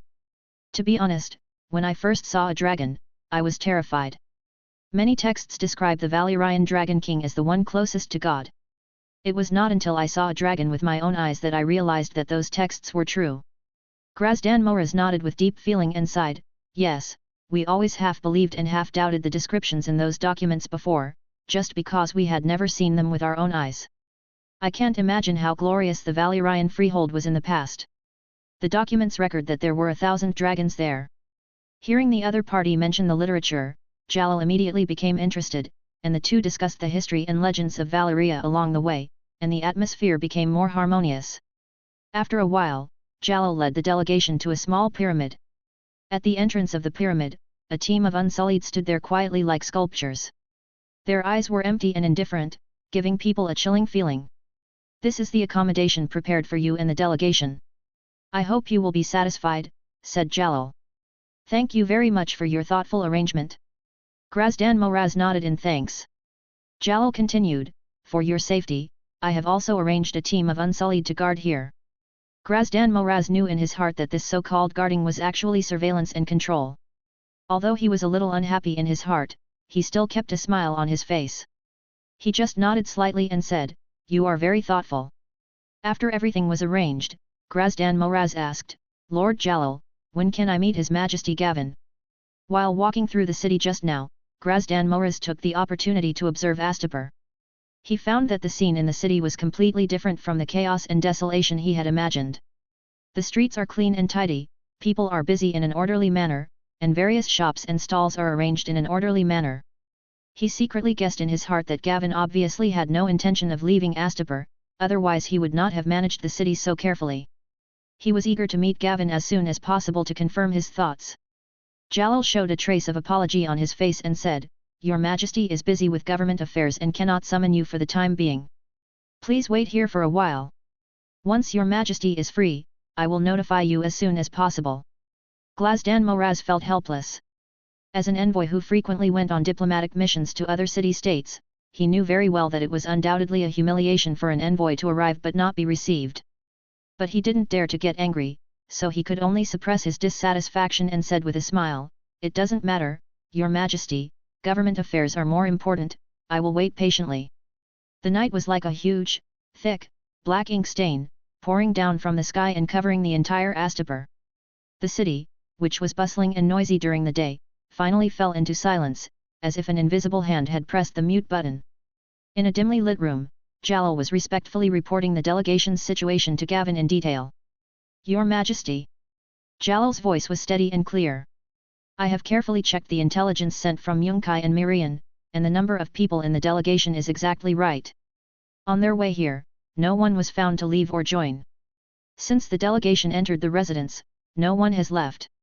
I also made a special effort to contact them, but did not notice anything unusual." Gavin sat quietly in the chair. After hearing this, he slowly leaned into the soft and comfortable backrest. His left hand was casually placed on the table, and his slender fingers were like rhythmic drumsticks, tapping the tabletop rhythmically, making a slight tap sound, which was particularly clear in the quiet room, as if it was a unique note played when he was thinking. The reason why Gavin was so cautious and careful about the delegations from Yunkai and Mirian was entirely to prevent possible assassinations by the thousand-faced god. Gavin still feels a lingering fear when recalling his last experience in the disputed land. If he had not possessed sufficient magical power at that time, he would probably have been murdered by those faceless men with poison. When Gavin hid his identity before, the situation was relatively good. After all, the thousand-faced god is not omniscient and omnipotent, and even God cannot fully see through everything. But now, the entire continent of Essos knows that Gavin is in Astapur. You know, there is a temple of the thousand-faced god in Yunkai. With the thousand-faced god's great powers, he must have known where Gavin is. Perhaps at this moment, there is a faceless man hiding in Astapur, like a poisonous snake hidden in the dark, ready to launch a fatal blow at any time. After pondering for a long time, a determined look flashed in Gavin's eyes. He decided not to passively defend anymore, but to attack directly the source of the faceless men. With his current strength, unless the thousand-faced god takes action himself, those faceless men alone will not be able to cause any substantial harm to him. Gavin raised his head slightly, his eyes sharp as he asked, "Has there been any unusual movement in the thousand-faced god's temple in Yunkai recently?" Jalal frowned, thought seriously, and then said, "Your Majesty, the temple looks the same as before. The monks inside basically never step out of the temple gate except for going out to buy food regularly. The few believers only enter the temple during gatherings. All those who have entered and left the temple are currently under our close surveillance. What do they do at each rally? Do all believers go to participate?" Gavin continued to ask, his eyes full of inquiry. Jalal shook his head slightly and said, "Your Majesty, we don't know the specific content of the gathering. It is too difficult to send people in without being discovered. Out of caution, I only ordered my men to monitor the whereabouts of those who left the temple. But what is certain is that the gathering of believers is a long-term activity, and the time is fixed. There are 2 gatherings every month, and basically all believers will go to participate. The next gathering will be in 3 days." When Gavin heard this, he thought to himself, "This is undoubtedly great news. It will make it easier for me to catch all these potential threats in one fell swoop. If we wait until we conquer Yunkai before searching the entire city for those people related to the thousand-faced god, in such a chaotic situation, it is inevitable that some people will slip through the net." Then, Gavin slowly said, "Observe the delegation carefully for another 2 days and make sure that everyone is within our surveillance range. If you don't find anything unusual, bring the envoy to see me." Upon hearing this, Jalal straightened up immediately and said solemnly, "Your Majesty, rest assured, I will keep a close eye on the other party and there will be no mistakes." In this way, time passed like slowly flowing sand, and 2 full days passed. Glazdan Moraz became more and more anxious, like an ant on a hot pan. He would walk around the streets of Astapur several times every day, carefully observing the various situations here. When Glazdan Moraz met the officials of the Stone Steppes Islands, his guess was further confirmed. Through conversation, he learned that these officials had considerable power and status in the Steppe Stones. Although he did not know much about the Steppe Stones, he understood human nature. These officials did not come here voluntarily. Only Gavin's order could make them sail for a month. Gavin's ambition was obviously the entire slave bay, especially the first decree announced by Gavin to seize Astapor. Grazdan Moraz felt that this was specially formulated to conquer the slave bay. According to this decree, all slaves who lost their masters would automatically be transferred to Gavin's name, and those who became Gavin's slaves would be able to gain their freedom after working for a maximum of 5 years. Faced with such tempting promises of freedom, slaves of other good masters would inevitably rack their brains to find ways to kill their own good masters. Since losing a good master can bring freedom, the same is naturally true for losing a wise master. As Gavin's decree spread widely, once Gavin led his army to the city of Yunkai, there was no need for the other side to take the initiative to attack the city. The slaves would be eager to start a riot, kill their wise master, and then rush to recognize Gavin as their master. Especially those soldiers who were slaves, they didn't even need to wait too long. As long as they made military achievements, they could immediately gain their freedom. Grazdan Moraz could already foresee the tragic end that was about to come to Yunkai and Mirian. He was anxious to send a letter back to warn the enemy, but he was unable to do so. Although Jalal did not restrict his personal freedom in Astapor, he would never allow anyone in the delegation to leave Astapor.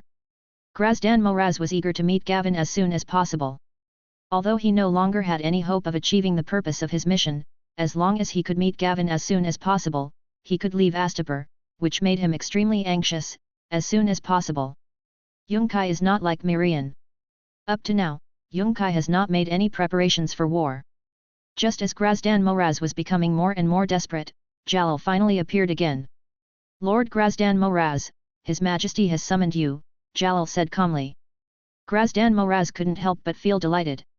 He hurriedly tidied up his slightly messy clothes, and then couldn't wait to follow Jalal to the audience.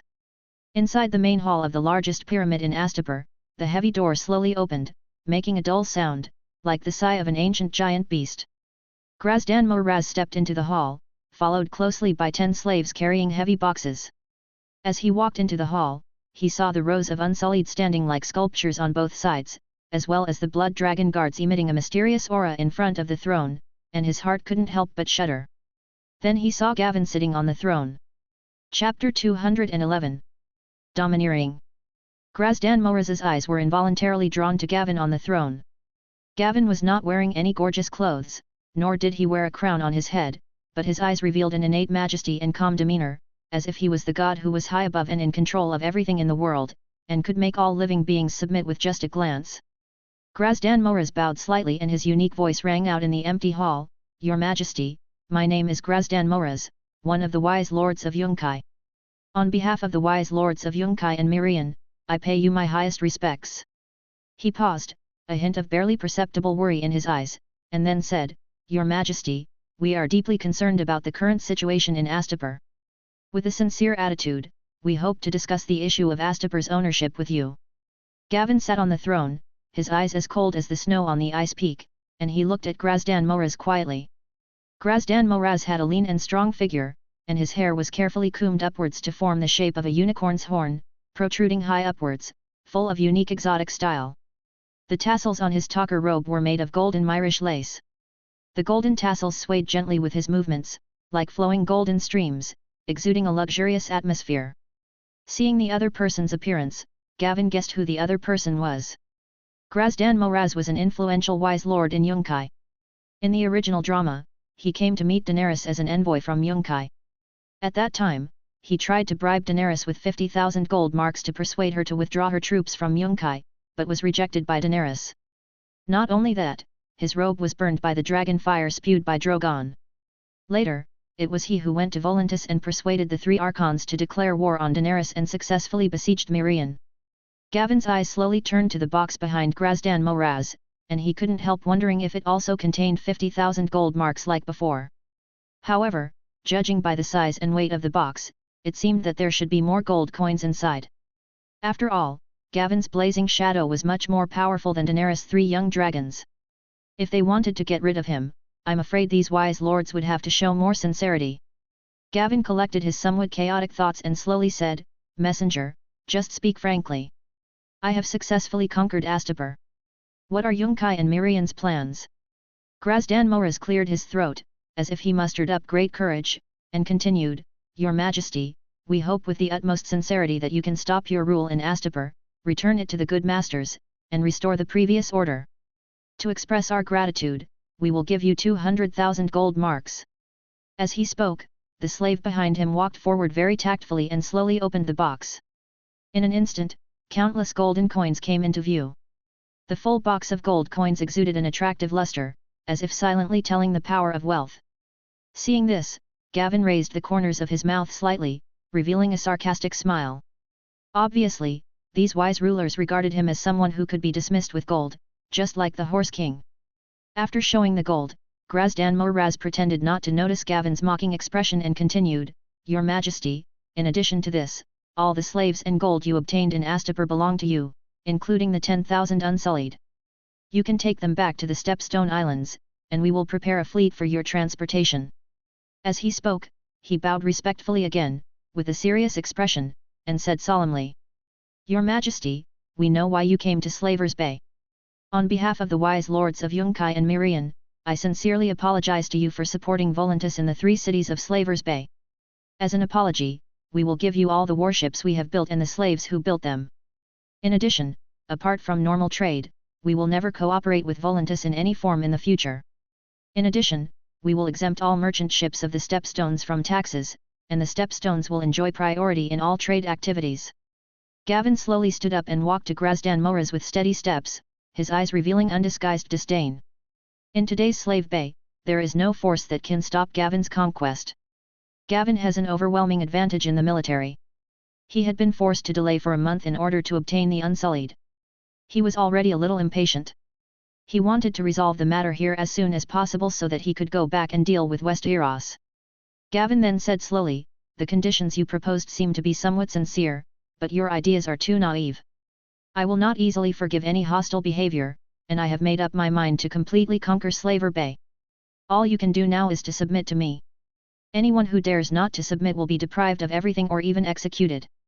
Now, as the first wise lord standing before me, I will give you a chance. The first person who submits to me, I will let him manage one of the 3 cities." Grazdan Moraz's face changed instantly. He never expected that Gavin's attitude would be so domineering and tough. There was a trace of panic in his eyes, but he still tried to persuade Gavin again, saying, "Your Majesty, you should carefully consider the serious consequences of doing this. Yunkai and Mirian have extremely powerful armies and abundant resources, and there are countless city-states that are our loyal allies. If you insist on doing this, even if you eventually see Slavers Bay, you will definitely suffer heavy losses." Gavin looked at him deeply, his eyes seemed to be filled with icy wind, and he said coldly, "It seems that you have made your choice. Messenger, you can go back and tell all the wise lords exactly what I said just now, and inform them that in 10 days, I will lead troops to Yunkai, and then to Mirian. Let them think it over carefully during this time." Grazdan Moraz's heart was shocked. He knew very well that what Gavin said was true. The other party was definitely not bluffing and would really send troops. He hesitated for a moment, as if grasping at the last straw, and said hurriedly, "Your Majesty, perhaps we can discuss your conditions further. Perhaps we can find a solution that both parties can accept." However, before he could finish his words, the Blood Dragon guards who stood like an iron tower beside him immediately stepped forward like lightning, lifted him up mercilessly, and walked quickly out of the hall. The slaves brought by Grazdan Moraz looked at this sudden scene in horror, their bodies trembling uncontrollably, but they did not dare to step forward to stop it. When they came to their senses and wanted to lift the box full of gold coins and leave together, they found that several Blood Dragon guards had already come to the box, and their cold eyes seemed to warn them not to act rashly. Seeing this, the slaves were so scared that they dared not touch the box again, and could only hurriedly leave together, leaving the box full of gold coins alone in the hall, emitting a cold metallic luster. Grazdan Moraz and his caravan left Astapor in disgrace, and except for the boxes of gold, the remaining gifts were not delivered. The convoy moved extremely slowly, as if every car was carrying endless frustration and failure. The ruts left by the wheels on the ground were like the marks of their miserable state at the moment. As soon as he was out of the city, Grazdan Moraz couldn't wait to change horses. He had already planned to abandon the caravan and return to Yunkai as quickly as possible with only a team of guards. He knew that he had to race against time and inform the wise lords of what had happened in Astapor as soon as possible. Every moment of delay would increase the danger facing Yunkai. So, they galloped away at full speed. The dust raised by the horses' hooves formed a long smoke behind them, just like their panic and eager mood at the moment. In just half a day, they crossed the Worm River at lightning speed. The river water splashed under the horses' hooves, as if disturbed by their haste. Considering that the horses were exhausted and in urgent need of rest, Grazdan Moraz had to order everyone to rest on the spot. At this moment, a shadow as huge as the sky and the sun roared past their heads. Grazdan Moraz subconsciously raised his head and saw the giant dragon that had appeared frequently in the past few days passing through the sky as fast as lightning. The airflow created by the flapping of the dragon's huge wings allowed people on the ground to clearly feel a strong wind blowing towards them. There is someone on the dragon's back, heading towards Yunkai. A guard shouted hurriedly with a terrified face, his voice filled with undisguised panic. Grazdan Moraz was shocked when he heard this. He immediately widened his eyes and observed the dragon flying farther and farther. In his gradually blurred vision, he finally determined that there was indeed a figure swaying on the dragon's back. It's over. It's over. What is he going to do? Is he going to attack Yunkai now? Grazdan Moraz muttered to himself in despair. His body trembled slightly, beads of sweat appeared on his forehead, and his eyes were full of fear and worry. Gavin certainly wasn't going to attack Yunkai. Although with the current blazing shadow, it would be easy to destroy Yunkai, but what Gavin wanted was conquest, not destruction. Occupation and control are his real goals. Simple destruction has no meaning to him. Gavin's intention was to take advantage of the gathering at the Temple of the Thousand-Faced God to destroy it in one fell swoop, so that all the believers and monks could be captured in one fell swoop. This action can also deter the good lords of Yunkai and make them surrender early, so that Gavin will not have to go through the trouble of attacking the city later. It was noon, and the sun was shining warmly on the earth without reservation. The scorching rays seemed to cover everything in the world in its warmth. The sky is as blue as a clear gem, without a single cloud to disturb it. Such weather should make people feel happy, full of vitality and energy. However, the atmosphere on the walls of Yunkai was in stark contrast to the bright weather. A few soldiers were sitting together bored, leaning lazily against the battlements of the city wall, chatting idly about the various rumors that had swept in like a whirlwind recently. I heard that a dragon king named Gavin Belaris has captured Astapor. He has a huge golden dragon that has to eat 3 slaves every day in Astapor. And that dragon king will continue to attack Yunkai and Mirian. We may have to face that terrifying dragon then. A soldier frowned, his eyes full of worry, and said anxiously. As he spoke, he rubbed his hands nervously, as if the terrifying dragon had already appeared before his eyes. Don't worry, that won't happen. The wise Lord Grazdan Moraz has already brought a caravan full of gold to give gifts to the Dragon King. After receiving so much gold and gifts, the other party will definitely leave Slaver Bay. There is so much gold that it can't be spent. Who would have a problem with money? Another soldier retorted confidently, with a look of certainty in his eyes, as if what he said was an indisputable fact. He even shook his head proudly, as if he had seen the scene of the Dragon King leaving with satisfaction with the gold. What do you know? You are so ignorant.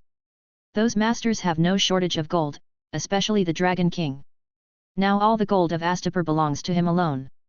How could he be interested in this little gold? Another soldier snorted disdainfully, with a contemptuous expression on his face, and looked at the confident soldier with squinted eyes.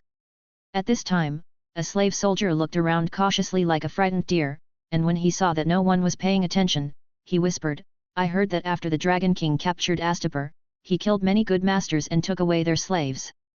Now most slaves in Astapor have only one master, the Dragon King, and I heard that as long as you serve the Dragon King as a slave for 5 years, you can gain your freedom. Although his voice was very low, it was full of mystery, as if he was telling a story like in Arabian Nights. How is it possible? How can a master give freedom to slaves? Not even the Dragon King. The others expressed their disbelief. They laughed as if they had heard a great joke. One soldier laughed so hard that tears came out. He held his stomach and said, Are you dreaming? Slaves gaining freedom, this is the most ridiculous thing I have ever heard. I've heard about this, too. It seems to be true. Moreover, the slave soldiers who fight for the Dragon King will be freed immediately. The Dragon King will also give them gold. A slave soldier echoed in a low voice. There was a trace of yearning in his eyes, as if he was imagining how great it would be if he were a slave of the Dragon King. It would be great if we could really become the Dragon King's slaves, but unfortunately we are the wise master's slaves. Someone couldn't help but sigh after hearing this, his voice full of helplessness and regret. Chapter 212. Dragon arrives at Yunkai. As they continued to chat, suddenly, a slave soldier opened his eyes wide as if he had seen something extremely terrifying, pointed in horror at the distance, and his voice trembled with fear. "What is that?" The other slave soldiers were attracted by his sudden action and looked in the direction of his finger. In the distant sky, a black dot was seen growing larger at an extremely fast speed. At the same time, a suffocatingly powerful pressure came towards them, like the depressing atmosphere before a storm, instantly enveloping everyone. It was a giant dragon. Its body was so huge that it was beyond imagination, like a moving hill. Under the unreserved sunlight, the golden scales covering its entire body sparkled with dazzling light. Each scale seemed to be carefully condensed from pure light, emitting brilliant and dazzling brilliance, as if countless little suns were inlaid on its body. The dragon's wings were as broad as two huge dark clouds. Every powerful flap was like a small storm coming, stirring up a gust of wind. Its eyes were like two huge, blazing fireballs, with blazing light spurting out from its eye sockets. Just one glance at it would frighten people with its majestic aura, and they would not dare to look it in the eye. The majestic dragon head held high was like a majestic fortress, with a row of extremely sharp fangs in its mouth, flashing a cold light, as if it could tear apart anything in the world effortlessly, no matter if it was hard rock or heavy armor. The slave soldiers were stunned by the horrific scene that seemed like something out of a myth. Their eyes were wide open and their faces were filled with shock and horror. One of them was so excited that his face turned red, as if he was drunk. He couldn't suppress his inner excitement and couldn't help shouting at the top of his voice, "The Dragon King is really here!" His voice became shrill because of excitement, and it seemed particularly abrupt in this tense atmosphere. A calmer soldier quickly reached out and grabbed his excited companion, and said in a hurried, nervous voice with a hint of trembling, "Stop shouting, lie down quickly, or you will be fed to the dragon. We are not slaves of the Dragon King yet." As he spoke, he pulled his companion hard, and quickly lay on the ground, his body tightly pressed against the city wall, as if this could avoid the dragon's terrifying sight. At this moment, Gavin, riding on Blazing Shadow, passed over their heads as fast as a flash of lightning. The speed was so fast that it was almost impossible to capture their figures. One could only feel a gust of wind accompanied by a streak of light whizzing past, and the airflow caused the soldier's hair and clothes to fly wildly. Gavin was circling over Yunkai on his Blazing Shadow. His suffocatingly powerful aura was like an invisible giant cover, instantly plunging the entire Yunkai wall into a deathly silence. At this moment, in the silence, only the whirring sound of the dragon's wings and the heavy breathing of the soldiers, as tense as if pulling a bellows, echoed heavily in the air. Every breath seemed to be telling of the fear in their hearts. The people in the city were also frightened by the sudden appearance of the giant dragon and didn't know what to do. Some people looked at the sky in horror, their eyes full of fear, as if they saw the end of the world coming. Their bodies seemed to be injected with a powerful force. They turned around and ran wildly towards home. Their hurried footsteps raised a cloud of dust, as if some terrifying monster was chasing them. Others lowered their heads, muttered something, and prayed silently, asking the gods to protect them from the harm of the dragon. In a moment, the silent Yunkai fell into chaos, like a beehive disturbed by an invisible giant hand. In the streets and alleys, people were running everywhere, and the sounds of shouting, crying, and footsteps mixed together, forming a noisy and chaotic cacophony. People don't know what is waiting for them, and their hearts are filled with fear of the unknown and confusion about the future. Gavin sat steadily on the dragon's back, like a king dominating the world. The powerful wings of Jiaying flapped rhythmically in the air, and each flap brought up strong gusts of wind. He looked down at the city of Yunkai below. This exotic city was like an unfolding painting in his eyes. Gavin took out the Yunkai city map that he had memorized by heart. The advantage of being high above him allowed him to easily identify the target without much scrutiny. His eyes were as sharp as torches, and he quickly scanned the city's buildings. Soon, a white stone house came into view. That was the temple of the thousand-faced god in Yunkai. Under the sunlight, the white stone exuded a unique luster, forming a sharp contrast with the surrounding buildings. The iconic thousand-faced god pattern on the house was particularly eye-catching. A strong murderous intent flashed in Gavin's eyes, and that murderous intent was like a materialized cold air current, condensing in the depths of his eyes. He gave the order to attack to Jiaying without hesitation. Jiaying seemed to have telepathic communication with him. He turned around suddenly, and his huge body drew a graceful arc in the air. Then he dived towards the target like an arrow. The strong wind whistled past it, the sound was as sharp and piercing as the howling of ghosts and wolves, and the speed was so fast that it was astonishing. Soon, the blazing shadow flew over the temple. Its movement was like a sudden storm, instantly plunging the city of Yunkai into chaos. People watched in horror as the dragon prepared to attack. The huge figure swooping down seemed like a nightmare from the sky descending upon the earth. They fled in panic, away from the direction of the dragon swooping down, and the streets instantly became a mess. The shouts, footsteps, and collisions of people intertwined together, forming a chaotic noise that seemed to drown the entire city. As the distance got closer, Gavin could even clearly see every fine pattern and texture on the house. The symbol of the thousand-faced god was like a naked provocation in his eyes, further stimulating the murderous intent burning in his heart like a raging fire. At this time, the monk in the temple heard the chaos in the city and felt uneasy. He slowly pushed open the heavy door with full of doubts. The usually bustling streets were now empty and as quiet as a dead cemetery, which made people feel a deep fear from the bottom of their hearts. Just when he was full of doubts and confusion, there was a huge sound of fanning above his head. He subconsciously looked up and saw the huge wings of Jia Ying covering the sky. The strong sense of oppression rushed towards him like a surging tide, making him stand still in place for a moment. The muscles on his face became stiff because of fear, and his expression was full of horror. Gavin also saw the monk. He was wearing a grey robe. The fluttering robe made him look a little thin. His face was pale and bloodless, like a piece of white paper. The monk's terrified expression seemed to be frozen in time on his face, his mouth slightly open, as if he wanted to shout, but fear had strangled his throat so tightly that he could only make a faint woohoo sound. Seeing the monk's expression, Gavin knew that the other party had recognized him. His eyes became more and more murderous, and that strong murderous intent seemed to be able to penetrate the air and turn into a materialized arrow to pierce the other party. Dracarys. Gavin gave the order in a low and cold voice without hesitation. His voice was as cold as an ice knife in the winter, piercing to the bone. After receiving the order, Jia Ying opened his bloody mouth and a dragon flame as hot as the core of the sun gushed out.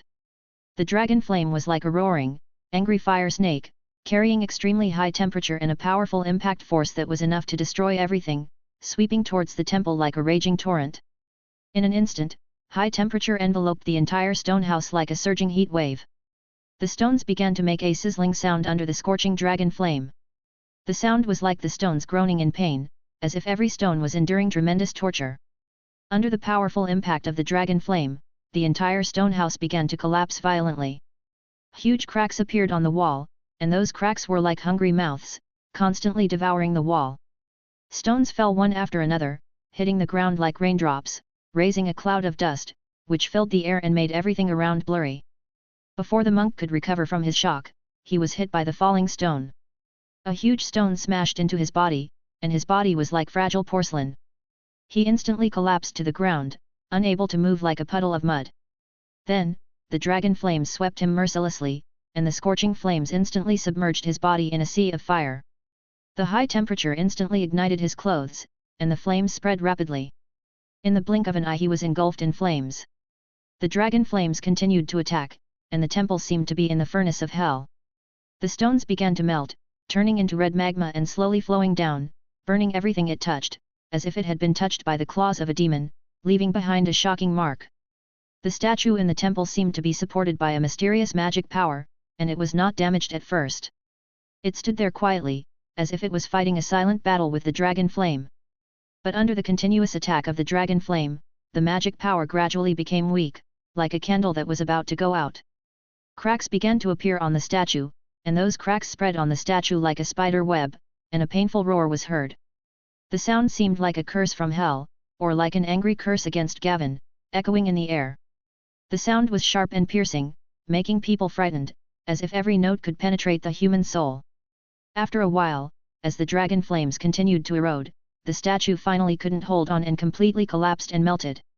The originally majestic and mysterious statue turned into a pool of hot liquid in the dragon flames, flowing slowly. The painful roar also disappeared, leaving only a dead silence. Seeing this, Gavin gently patted Jia Ying's back. The action was full of tacit understanding. Jia Ying understood, flapped his wings and flew high into the sky. Its figure gradually rose higher, and soon flew away from Yunkai, disappearing from everyone's sight like a golden cloud. And on the land where the temple was originally located, there was only a pool of magma that was still slowly cooling down. The magma exuded a hot breath, like the trace left by a demon that had just been pacified, witnessing the thrilling, doomsday-like scene just now. Grazdan Moraz galloped towards Yunkai at full speed. He was anxious all the way, and Gavin's domineering expression and words kept appearing in his mind. He was well aware of the situation Yunkai was facing and had to convey this news to other wise lords as soon as possible. Finally, on the morning of the 5th day, he returned to Yunkai. After entering the city, I saw that it was in chaos. Most shops were closed, the streets were extremely deserted, the soldiers guarding the city were distracted, and the whole city was filled with panic. He stopped a patrolling soldier and asked him what had happened. The soldier told him in horror that a giant dragon suddenly appeared 5 days ago and destroyed the buildings in the city. Upon hearing this, Grazdan Moraz thought that this was Gavin's demonstration, and he was furious. He clenched his fists and gritted his teeth, thinking, "Gavin, you are really domineering." But he also understood that he had no other way at the moment and could only call other wise lords to discuss countermeasures. He quickly went to the pyramid and rang the bell for the meeting. The bells echoed over the city of Yunkai, sounding particularly heavy and rapid. However, it was not until evening that all the wise lords arrived. Grazdan Moraz looked at the tired and flustered crowd. It was obvious that many people had left the city and hid in nearby manors, otherwise they would not have come so late. He took a deep breath and began to narrate everything that happened in Astapur. "Everyone, I met with Gavin Bellaris." His voice was a little hoarse, but he still conveyed every word clearly. He rejected our conditions and his attitude was extremely overbearing and tough. His goal is to invade Slavers Bay and make us submit to him. He gave us conditions, and all of us will die if we don't submit. Moreover, he gave us 10 days to consider, but it took me 5 days to get back. In 5 days, he will lead his troops to Yunkai. After hearing this, everyone fell into chaos. Some of the wise masters turned pale, their eyes filled with fear, others slammed the table in anger and cursed Gavin loudly. At this time, a wise lord suggested in a trembling voice, maybe we should surrender. Facing that dragon, it seems that we have no other choice." Grazdan Moraz gave a bitter smile and said, "Surrender? Do you know the decree he issued in Astapur? All slaves who lost their good masters will automatically be transferred to his name, and those who become his slaves only need to work for a maximum of 5 years to gain their freedom. Once he rules the city of Yunkai, our slaves will not hesitate to find an opportunity to kill us, and then recognize him as their master. Surrendering the city will only allow us to survive for a while." Chapter 213. Escape without fighting.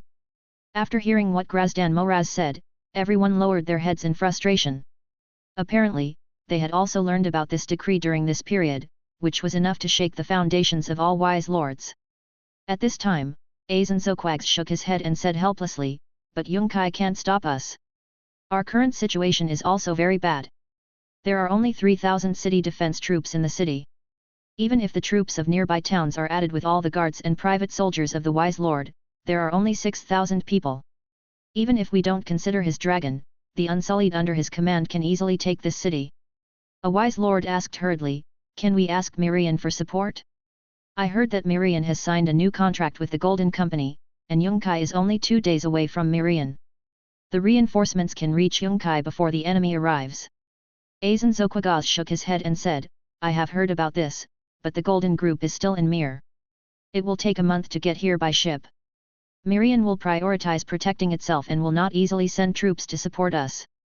After hearing this, everyone fell into panic again. After thinking for a moment, Grazdan Moraz suggested, "I have an idea. Those who are willing to surrender can stay, and those who are unwilling can go to Mirian. Even if they don't send troops to support us, Mirian will accept us asylum. But we have to take all the gold of Yunkai away. If we want to take back Yunkai in the future, we must have enough money to hire an army." His proposal was agreed upon by all the wise rulers. At this time, someone else suggested, "We should take all the soldiers with us. After Gaon conquers Yunkai, he will definitely attack Mirian. We can't give these soldiers to the enemy." Azanzoquags looked at Grazdan Moraz and asked, "How do you plan to retake Yunkai in the future?" Grazdan Moraz replied, "We can borrow troops from Volantis. I will go to Volantis in person and convince the 3 archons. Moreover, Yunkai is protecting Volantis from disaster. Once the 3 cities in Slavers Bay are occupied by Gavin, Volantis will be next. The archons of Volantis must take action, otherwise they will die. A wise leader suddenly suggested, this is a good idea. If all else fails, we can borrow troops from the Dothraki. The Horse King we were on guard against will pass by here soon. It is rumored that he has 40,000 howling warriors under his command. The Dothraki are easy to deal with. Send them more supplies and gold, and be more humble, and those barbarians will stand up for you. Many wise lords burst into anger after hearing this, and some even stood up and said, this will cause too much damage to Yunkai. The Dothraki will take away all the slaves. We cannot make such a short-sighted decision just because of a temporary crisis. Upon hearing this, Azanzo Quagaz stood up and roared, the city is gone. What's the point of keeping those slaves and industries? Are they going to give that Gavin a bargain? At least the Dothraki won't take the city. Looking at the angry Yazanzo Quags, the wise lords couldn't help but shut their mouths, and the entire hall fell silent. Grazdan Moraz looked around at everyone and broke the silence and said coldly, let's go to Mirian first. What we need most now is time. We have enough wealth to solve the problem. Let's go to Volantis first. If they are unwilling to send troops, we can consider the Dothraki. Even if they are unwilling to send troops, everyone does not need to worry too much. Killing a dragon may be difficult, but defeating it is much easier. All we need to do is kill the dragon rider. Hearing what Grazdan Moraz Ring said, the eyes of the wise lords couldn't help but light up. Yes, as long as they were willing to spend money, countless assassins would be willing to give it a try. No matter how powerful the dragon was, its master was still immortal, and a glass of poisoned wine could take his life. The wise lords couldn't help but look at each other, and seeing that no one had any objections, they readily agreed to this plan. Gawain's camp was on a plain a day's march from Yunkai. This plain is vast and the view is extremely broad. On the flat ground, a few sparse weeds swayed gently in the breeze, revealing the desolation of this place. In the open space next to the camp, Jia Ying was lying lazily on the ground. It had just eaten 5 sheep. Every time after eating, it would habitually find a piece of open space to bask in the sun. Gavin leaned on Jia Ying, his eyes fixed on the dragon egg in his hand, his eyes revealing concentration and expectation. He frowned slightly, and the magic power slowly flowed into the dragon egg. He could feel the magic power like a trickle, continuously pouring into the dragon egg. Since Gavin carried the dragon egg with him, the speed at which the dragon egg absorbed magic power gradually increased over time, which ignited a glimmer of hope in his heart. However, the result was the same as before, the dragon egg still showed no signs of hatching.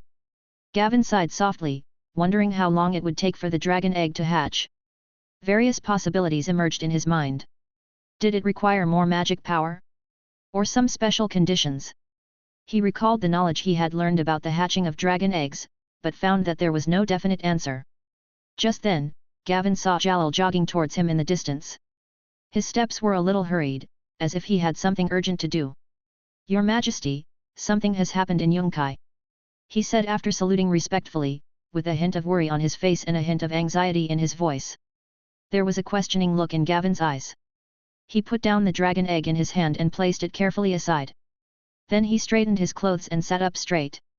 Don't panic, Jalal. Could it be that the wise lords have set their sights on Yunkai? Gavin's voice was teasing and calm. It's almost time, Your Majesty. 2 nights ago, the wise lords of Yunkai fled with their troops.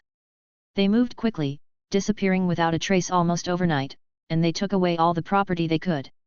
Most importantly, they burned all the remaining food in Yunkai. Until now, there is still black smoke floating over the city. Now there are only tens of thousands of hungry slaves left in the city.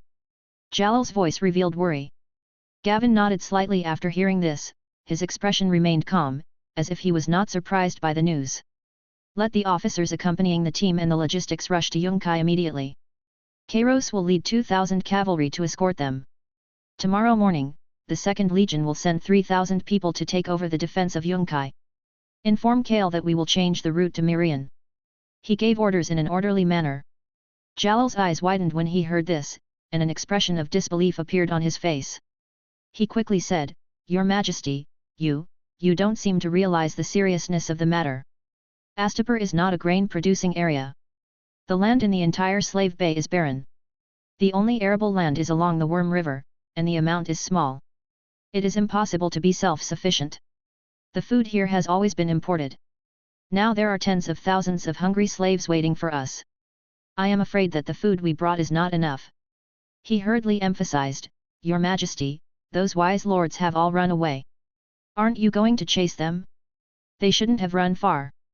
You can stop them by riding your dragon. One more thing, I suggest that we don't enter Yunkai for the time being. Yunkai is like a raging horse right now. It will hurt people if touched. Hunger will make those slaves lose their minds. They might even attack the army. Gavin waved his hand and said with a nonchalant smile, It's okay, Jalal. I want Yunkai and the slaves in the city, not the wise lords.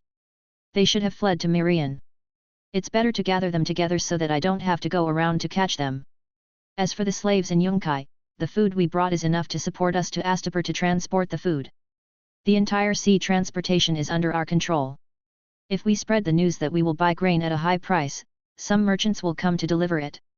We will not be short of money after taking Astapur, so this is not a big problem.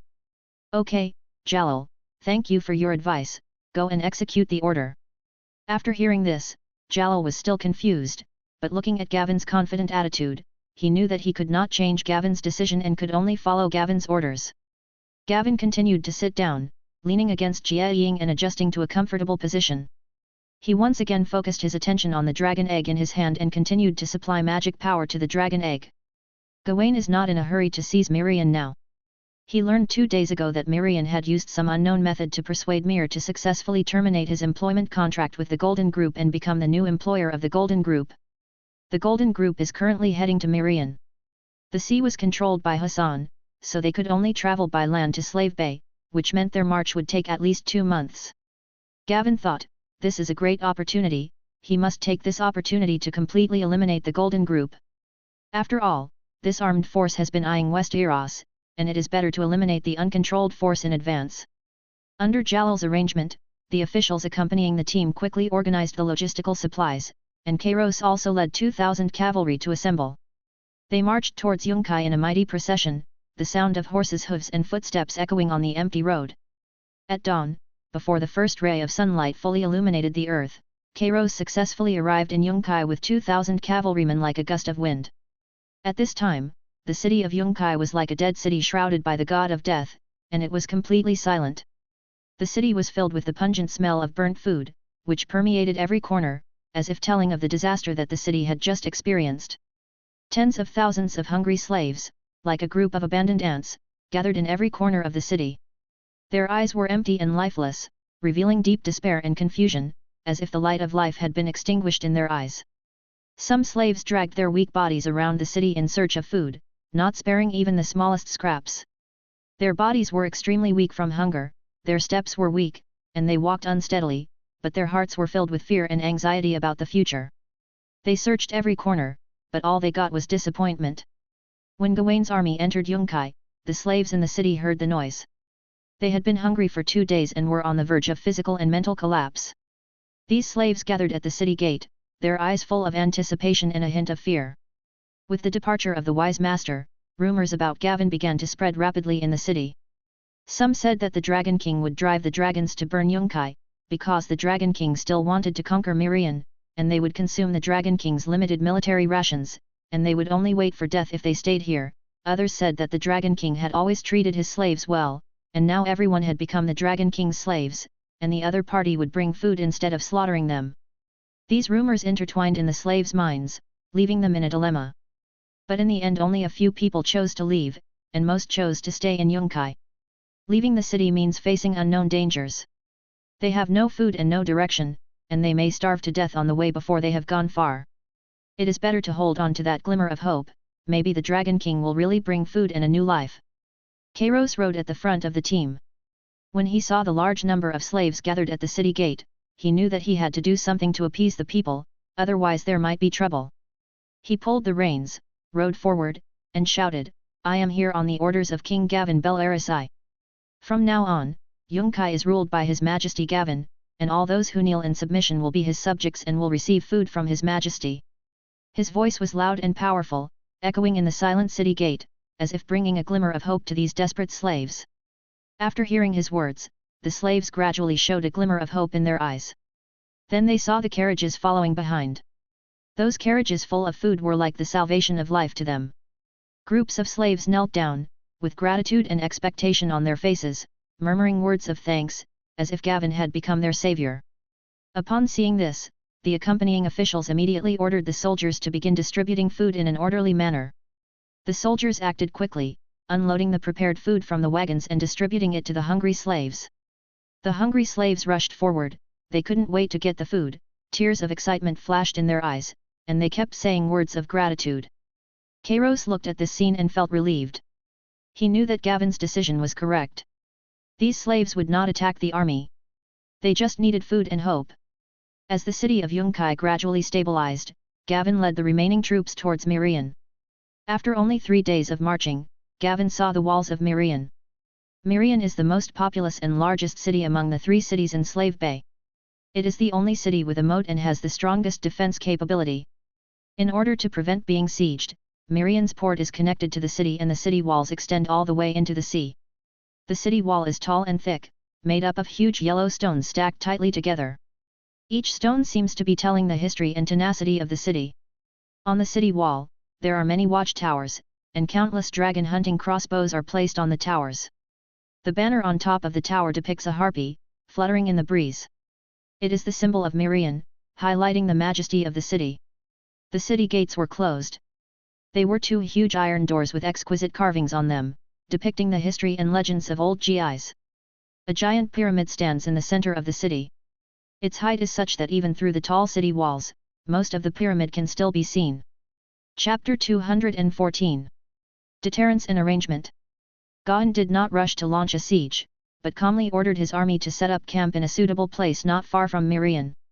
As the tents began to be built one by one, Gavin ordered the blazing shadow to take off into the air for deterrence in order to prevent any accidents.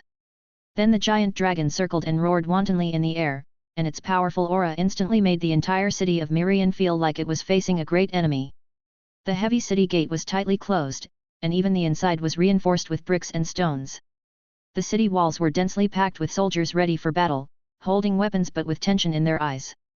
And the higher section of the city wall in the center was crowded with wise lords dressed in gorgeous talker robes. These wise leaders had long lost their former dignity and composure. They looked terrified, pointed fingers in panic, and talked at once. "That dragon is too big. What should we do?" A wise leader said in a trembling voice, his eyes full of fear. He stared at the giant dragon in the sky. His body involuntarily stepped back, but was squeezed by the people behind him and could not move. "This monster is so terrifying. Can the dragon hunting crossbow really shoot it down?" Another wise lord had an anxious look on his face, with beads of sweat the size of beans constantly appearing on his forehead. As he spoke, he hurriedly wiped the sweat with his sleeves, but accidentally touched the face of the person next to him, which immediately caused a burst of dissatisfied murmurs. "I should have known that I should not have cooperated with Voluntas. What should we do now? We actually provoked such a monster." Some wise lords regretted it deeply. They complained to each other, but they really could not think of any effective solution. They could only worry anxiously on the city wall. Gavin's mind moved slightly, and the blazing shadow in the air immediately flew rapidly towards the sky above Mirian city. Seeing the dragon suddenly attacking, the city wall instantly fell into chaos. The wise rulers could no longer maintain their former etiquette and began to push and shove to get down from the city wall. However, there were too many people and a serious stampede occurred. Some people were pushed to the ground, groaning in pain, others squeezed forward desperately, just wanting to escape from this dangerous place as soon as possible. The scene was in chaos and noise. The city guards in other locations immediately and nervously adjusted their dragon hunting crossbows and aimed them at the giant dragon in the sky. Some soldiers were so nervous that they fired crossbows before the dragon came into range. This action was immediately met with severe scolding and whipping from the officers. "You fired before you reached the range, idiot. Reload quickly." The officer roared angrily, whipping the soldiers on their backs with the whip in his hand. Expressions of pain and fear appeared on the soldiers' faces. When the blazing shadow flew close to the range of the dragon hunting crossbow, it chose to climb immediately, and this sudden movement caused more crossbow arrows to be shot out in advance. Those crossbow arrows drew arcs in the air, and then fell down weakly, making a crackling sound. Gavin looked at the other party's panicked response, and the corners of his mouth couldn't help but rise slightly, revealing a faint smile. Dragon flames can destroy any strong city. You should be thankful that I don't want ruins. Gavin's mind moved, and Jia Ying turned around gracefully and flew back to the military camp. When the soldiers in the barracks saw Blazing Shadow return, they cheered loudly. The sound echoed in the barracks, showing the soldiers' awe of the dragon and their expectation of victory. Jalal came to Gavin's side, looked at the colorful flags on the wall, and introduced casually, "Your Majesty, in addition to the Harpy flag representing the GI's people, there are also flags of several mercenary groups, the largest of which are the Second Sons and the Storm Crows. The Second Sons has about 500 members, and they come from all over the place, including the Second Sons of West Eros, illegitimate sons, and local adventurers from Essos. Most of them come from wealthy families and have been trained since childhood. Their individual strength is the strongest among all mercenary groups. This mercenary group is well equipped. All of them are heavy infantry and archers, and there are 200 cavalry. Among all the mercenary groups, the Second Sons has the most combat experience. The other group, the Storm Crows, is the largest, with a force of about 2,000 people. Most of its members are veterans who have fought in the battlefield. Their origins are more complicated. Some of them were once criminals who joined the mercenary group to escape punishment. The equipment of the Storm Crows focuses on mobility, and there are about 1,000 light cavalry." After hearing this, Gavin nodded slightly and ordered Jalal, "Go and bring all the commanders to my tent." The other party immediately took the order and left. At this time, Gavin noticed that the gate of Mirian had opened a crack, and some people came out one after another and gathered under the city wall. It could be seen that they were not wearing armor. This should be a messenger sent by Mirian. After figuring it out, Gavin ignored it and turned to walk into the military camp. Inside the tent, Gavin's generals arrived one after another. Kyle, Kairos, Grey Worm, and other commanders gathered together, their expressions serious, waiting for Gavin's instructions. Gavin sat on a chair in the middle of the tent and said slowly, "I don't plan to take Mirian now. They have the advantage of city defense, and the walls of Mirian are the highest among the 3 cities. With the help of the mercenary group, the defenders of Mirian are about 10,000 people. Even with the help of dragons, the casualties in the siege will be great." After hearing this, the generals nodded and continued to look at Gavin. Gavin held Dawn in his hand, pointed at the map in front of him and continued.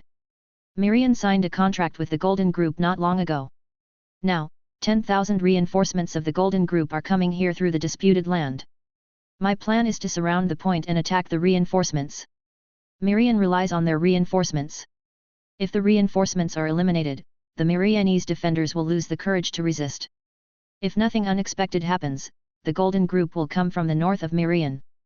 Before the other side arrives, the Mirianese defenders will most likely not leave the city.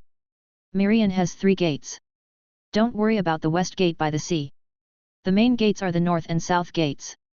The north gate is smaller, and the south gate is the largest. Kyle, I want you to lead the 2nd Legion to camp in the north.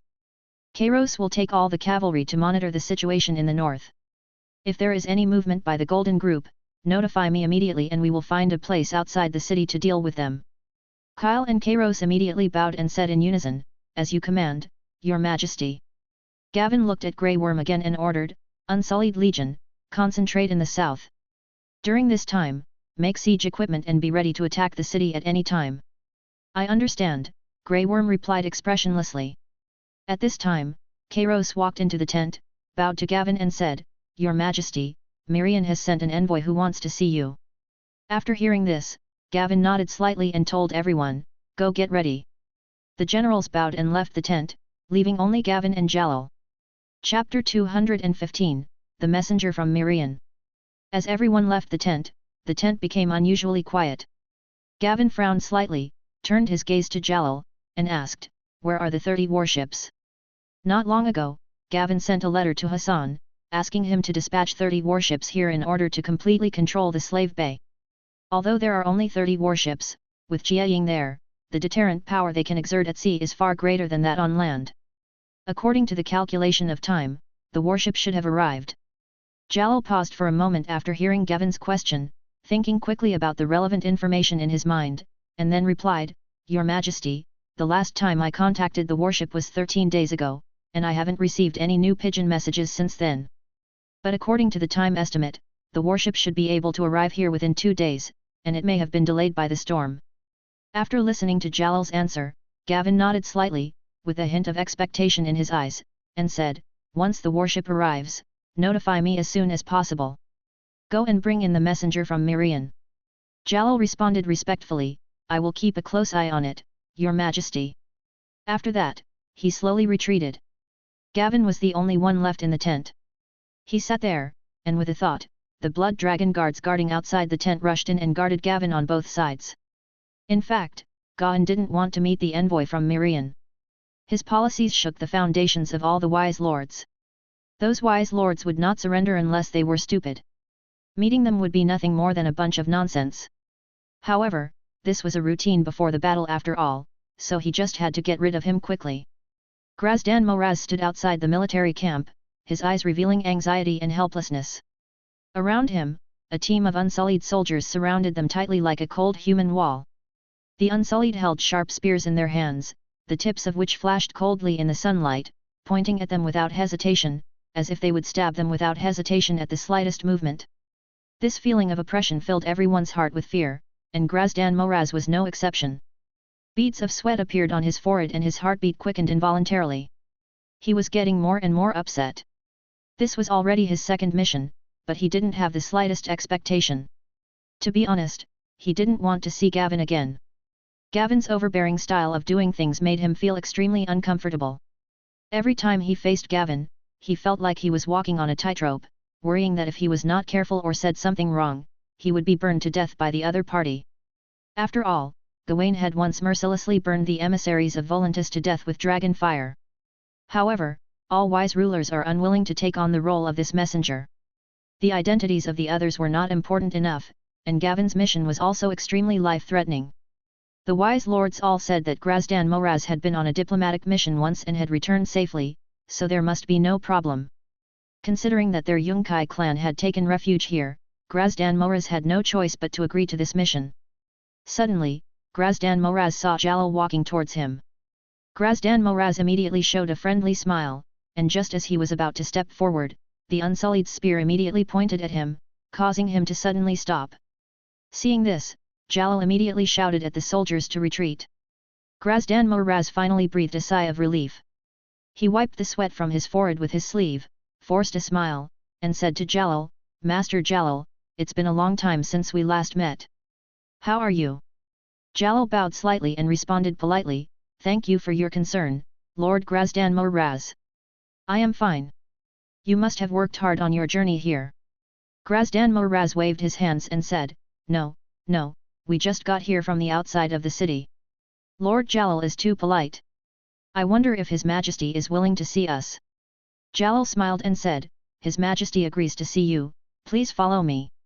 Grazdan Moraz walked slowly into the tent under the guidance of Jalal with a nervous mood. The first thing that caught the eye was the blood dragon guards who were on high alert. They stood on both sides like sculptures, their eyes cold and vigilant. When Grazdan Moraz saw this scene, he felt relieved. At least he didn't have to face the terrifying dragon directly. He took a deep breath, tried to calm himself, and walked towards Gavin in the center of the tent. After walking to the right distance, he stopped, bowed slightly, and said, "Your Majesty, I'm sorry to bother you again. On behalf of all the wise lords of Mirian, I hope you can withdraw your troops and spare Mirian." Gavin sat on a chair in the middle of the tent, looking at Grazdan Moraz with cold eyes. He said nothing, but just waited quietly for him to continue. Seeing this, Grazdan Moraz continued, "Your Majesty, we are well aware of your strength and your determination to conquer Slaver Bay. We are willing to pay more gold, and from today on, the 3 cities of Slaver Bay will submit to you, pay taxes to you on time every year, and send troops to fight for you. In this way, you have conquered Slaver Bay. To show my respect for you, I have also specially selected 20 bed slaves to present to you. They are proficient in 6 postures and 13 spring cry techniques." After hearing this, Gavin's mouth curled up slightly. The other party was really sincere. This was the same as the loyalty model in Westeros, but loyalty never came with personal control. He said in a deep voice, "Grazdan Moraz, you have come twice. I have made it very clear before. What I want is a complete conquest, not your superficial submission and false promises." His eyes became even colder, and his voice became even deeper and more majestic. Go back and tell the wise lord of Mirian that from today on, no ship is allowed to leave the port, or it will be reduced to ashes. I have given you enough time, and my patience has run out. Glazdan Moraz's heart tightened. Although he was mentally prepared, he still wanted to make amends. He said hurriedly, Your Majesty, please reconsider. As long as you do not attack the city, we can discuss anything. We can increase the amount of gold, and we can also send more slaves and supplies. Gavin didn't want to listen to his nonsense anymore. He raised his hand slightly and said coldly, Take them out. The Blood Dragon guards immediately took action. Like a black torrent, they quickly rushed towards Glazdan Moraz and others. Glazdan Moraz sighed helplessly, realizing that his efforts were in vain again. He could only slowly leave the tent under the escort of the Blood Dragon guards. Chapter 216. Sea Monster Rumors. The night enveloped the camp, and the moonlight was like a layer of silver gauze, sprinkling on the ground. The insects in the grass chirped one after another, as if playing a symphony of the night. The campfire swayed in the wind, casting mottled light and shadows, interweaving with the surrounding darkness. In the quiet night, several dark figures wearing unsullied armor and holding sharp blades shuttled through the shadows like ghosts, bypassing the watchtower and quickly sneaking into the camp. Their footsteps were light and made almost no sound, but his nervous expression still betrayed his inner uneasiness. After simply identifying the direction, they quickly walked towards the center of the camp, successfully avoiding 3 patrolling teams of Unsullied along the way. After observing the number of patrolling people, they quickly adjusted and disguised themselves as an Unsullied patrol. The Unsullied on guard looked around vigilantly, their eyes were cold, like falcons in the dark. When the Unsullied saw a patrol team approaching, they immediately noticed something was wrong. This route had just been patrolled, so no one should be coming. Password. The deep voice of the Unsullied broke the silence of the night. The disguised assassin was startled. He had not expected to encounter the password. He opened his mouth but could not answer. Instantly, the Unsullied reacted quickly. They raised their weapons and rushed towards the assassin. The assassin was not to be outdone, and also drew his weapon and started a fierce fight with the Unsullied. As the noise grew louder, countless patrols were attracted and the assassins were soon caught in trouble. Although they fought hard, they were quickly captured by the Unsullied.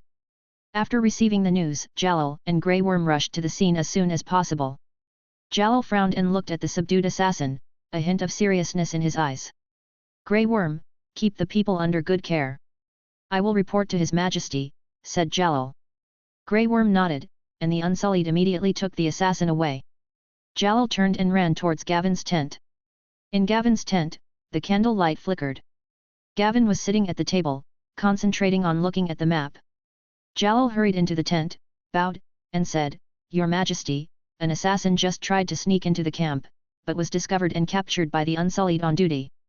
Gavin raised his head slightly, his eyes calm, as if he was not surprised by the news.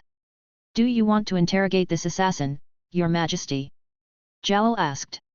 Gavin shook his head and said, No need, just execute him directly. If you encounter this kind of situation again, there is no need to interrogate him, just kill him directly. Jalal accepted the order and said, Yes, Your Majesty. Jalal turned and left the tent.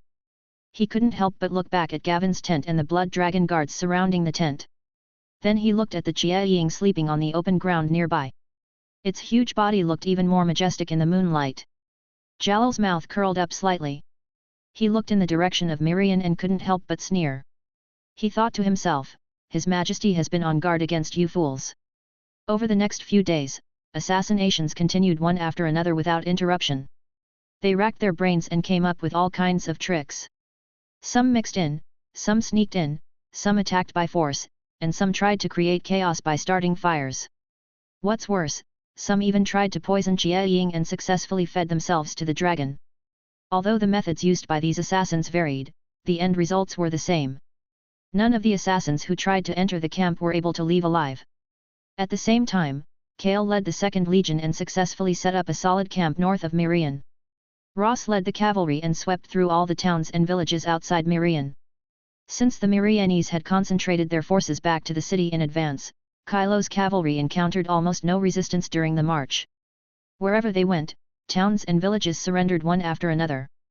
Even at sea, after Gawain rode on the blazing shadow and burned more than 10 ships, no ship dared to leave the port, and Miriam completely lost contact with the outside world. At this time Gavin finally waited for the warships he had been longing for, but only 20 warships successfully arrived at the slave bay. Gavin sat in the main seat of the tent, listening to the reports of several captains and Jalal with a serious look. The atmosphere in the tent was depressing and dull, with only a few voices echoing in the air. The fleet was circling the Valyrian ruins at the time, and the lead warship was the first to blow the warning horn. A captain recalled the scene at the time, his voice still with a hint of fear. When I went on deck, the warship had completely disappeared, and only fragments of the hull could be seen floating on the sea. I subconsciously thought that it was attacked by other enemy ships, and immediately ordered to prepare for battle.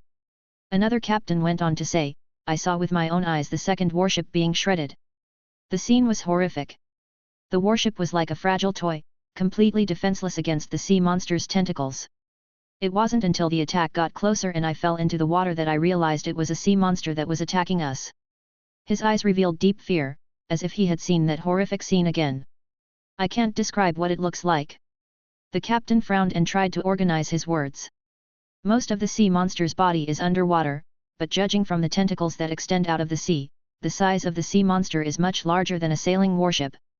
Its tentacles are as thick as 2 adults, and they are covered with suction cups and mucus.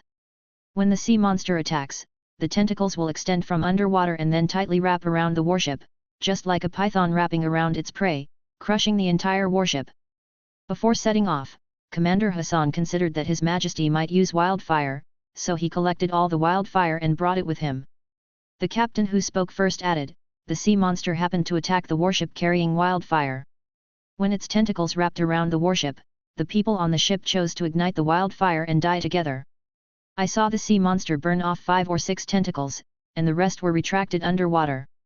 The captain continued, I guess the sea monster is not dead, but just injured. After we searched and rescued all the soldiers who fell into the sea, we quickly left the sea area and were not attacked afterwards. Your Majesty, I checked and found that the route around the Valyrian ruins seems to have been cut off, and many ships that were expected to arrive have disappeared. There was a hint of worry in Jalal's voice. Gavin listened to their report and couldn't help rubbing his forehead, feeling troubled. According to the accounts of several captains, his 21st century mind had already formed a rough guess about the appearance of the sea monster. He seemed to see a giant octopus with countless thick tentacles, hiding in the deep sea, ready to launch a fatal attack on passing ships at any time. This not only caused damage to his fleet, but also brought huge obstacles to his subsequent plans. The sea area where the accident occurred happened to be located outside the Valyrian ruins. Judging from all the signs, it is very likely that the sea monster originated from that mysterious and dangerous ruins. Gavin frowned slightly and began to recall his memories of the Game of Thrones world from his previous life. In the Game of Thrones world that he was familiar with, there were no plots related to sea monsters, or perhaps sea monsters did exist, but the relevant news had not spread to Westeros. However, Daenerys was going to lead her army from Mirian to Westeros, and the route around the ruins of Valyria was a must, and passing through that sea area was inevitable. He thought to himself that since there was no plot about sea monsters in the original story, the appearance of sea monsters at this moment must be because of him. Think about it carefully. Only he had gone on an expedition to Valyria and returned alive, only he had provoked the thousand-faced god, only he defeated Euron Greyjoy in the Sea of Smoke, breaking the original plot development. Only I have stirred up ripples in this world and become a variable in this world. Euron Greyjoy, this name kept appearing in Gavin's mind. He recalled the fierce battle in the Sea of Smoke, in which Euron Greyjoy disappeared in the Sea of Fire. Was he still alive?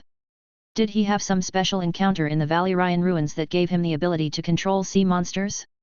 Or maybe he was indeed dead, but his experience in the ruins before his death accidentally released the sea monster.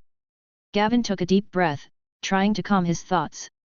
He rubbed his forehead again, trying to ease the rising irritation, and then turned his gaze to the captains in front of him. The captain's eyes revealed fatigue and worry as they waited for Gavin's instructions. Gavin sat upright on the main seat in the tent. His eyes slowly swept across the captains in front of him and he said calmly, "You don't need to participate in the operation to blockade Mirian for the time being. All the soldiers in the fleet, including you, will have 3 days off." Upon hearing this, the captains were stunned at first, and then an irrepressible smile flashed in their eyes. Gavin continued slowly, "All soldiers will be rewarded with 10 gold royals each, and those who unfortunately fall into the water will have their rewards doubled. The captain will be rewarded with 500 gold royals, and from the first mate on down, the reward will be reduced by 100 gold royals according to the rank. You have come a long way, you must have worked hard, there will be a banquet tonight, come and join us then. When the captains heard such a generous reward, they immediately smiled brightly. They all straightened up, saluted Gavin with the most respectful attitude, and said in unison, "Thank you, Your Majesty, for your generosity. It is our honor to serve Your Majesty." Seeing this, Gavin just waved his hand slightly. Upon seeing this, all the captains immediately understood what was going on and retreated in an orderly manner. Peace soon returned to the tent, leaving only Gawain, Jalal, and the little maid Miss Sandai. Jalal did not leave the tent immediately, but stood there respectfully and continued to report to Gavin, "Your Majesty, there is also a woman coming with the ship. Maester Coban wrote a letter to explain that this was arranged according to your previous request, so he let this woman come with the fleet." Gavin couldn't help but feel confused when he heard this. A woman? His own request? He frowned slightly and quickly searched for relevant memories in his mind, but he couldn't remember the reason for a moment. So he asked, "What kind of woman?" Jalal immediately replied respectfully, "She said her name was Osha, and she was a freeman from the land beyond the wall." When Gavin heard the name, he suddenly realized that this was indeed the order he had issued before. At the beginning, he made some arrangements among the wildlings outside the wall in order to obtain some wildlings to make up for the population gap in the Stepstone Islands and to intervene in the north to prevent the White Walkers from becoming too powerful. Later, it was this Osha who asked to see him, so he ordered the ship heading outside the Great Wall to bring the person back. Gavin nodded slightly and said, "It is indeed my order. You can bring her over later." Jalal nodded respectfully upon hearing this. He then took out a few pieces of paper from his pocket, handed them to Gavin, and said, "Your Majesty, this is a report on the situation in Westeros and a letter from Her Majesty the Queen, which was also brought with the ship." Gavin took the letter, looked attentively, and began to read it carefully word by word. The tent became very quiet for a moment, with only the slight sound of Gavin flipping papers. The letter explained that since Hassan led the fleet eastward to Volantis, Daenerys decided to return to the Stepstones to take charge. After all, Viceroy now has a certain combat capability, and the presence of a dragon can form a deterrent, thus preventing many people from having evil thoughts. Dragonstone will be controlled by Davos and the Narrow Sea Fleet. In addition to Daenerys' brief explanation of her return to the Stepstones, the majority of the letter was about Daenerys' longing for Gavin. Gavin knew in his heart that they had never been apart for so long since they met. In addition, Gavin has always protected Daenerys very well and has undoubtedly become her only support. This long separation is undoubtedly a torment for Daenerys. After a long while, Gavin slowly put down the letter in his hand. He wanted to write a reply to Daenerys immediately to comfort her and inform her of his situation.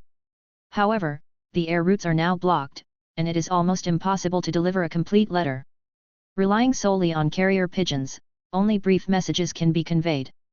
He sighed slightly, then picked up the information aside and started reading it. Tywin Lannister was indeed a shrewd and calculating man, and just as Gavin had expected, he was not so easily defeated. His series of actions fully demonstrated his political skills and military strategy.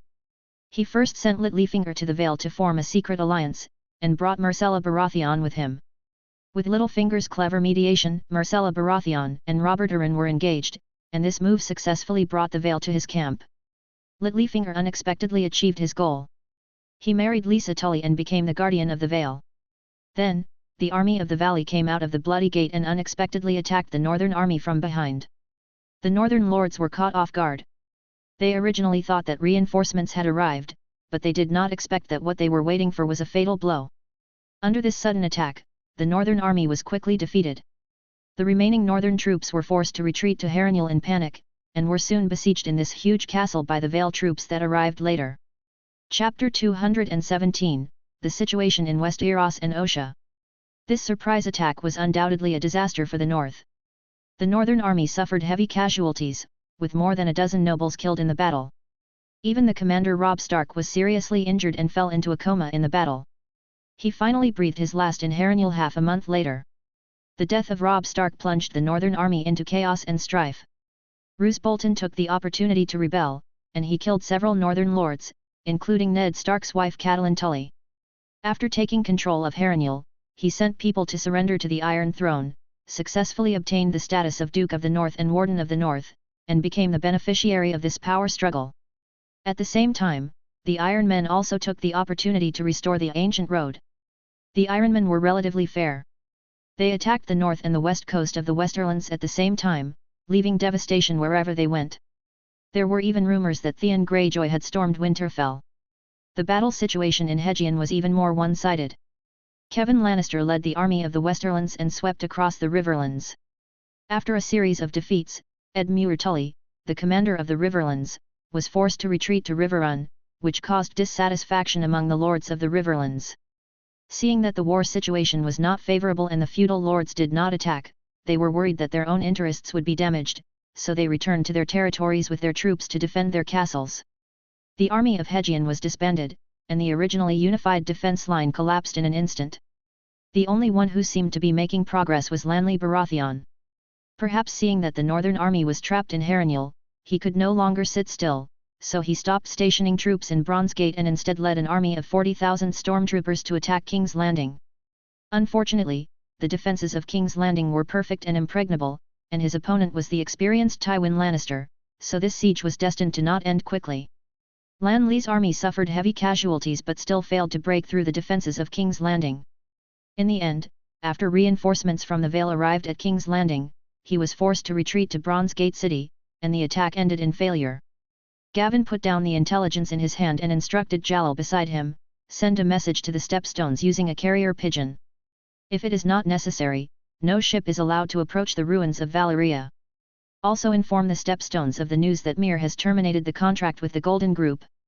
Also send a letter to Hassan to increase the pressure on the coast of Volantis. Bring that Osha with you as well. Jalal immediately responded, yes, Your Majesty, and then he left the tent. Jalal followed Gavin's instructions and quickly found Osha and told her that Gavin wanted to meet her. Then, he led Osha towards Gavin's tent. Osha followed Jalal, her eyes showing vigilance, constantly observing the surrounding environment. When she walked to the front of the tent, she saw Jiaying lying on the ground from afar. His huge body was like a small hill, exuding an awe-inspiring aura. Osha couldn't help but pause, and a strong fear surged in her heart. Jalal explained to her casually, don't worry, this is Your Majesty's dragon. It will not hurt anyone without Your Majesty's order. Then he continued to lead Osha forward. Although Osha continued to follow, she still stared at Jiaying vigilantly. Soon Osha walked into the tent. She was tall and strong, with the unique temperament of a wild man from the outside of the Great Wall.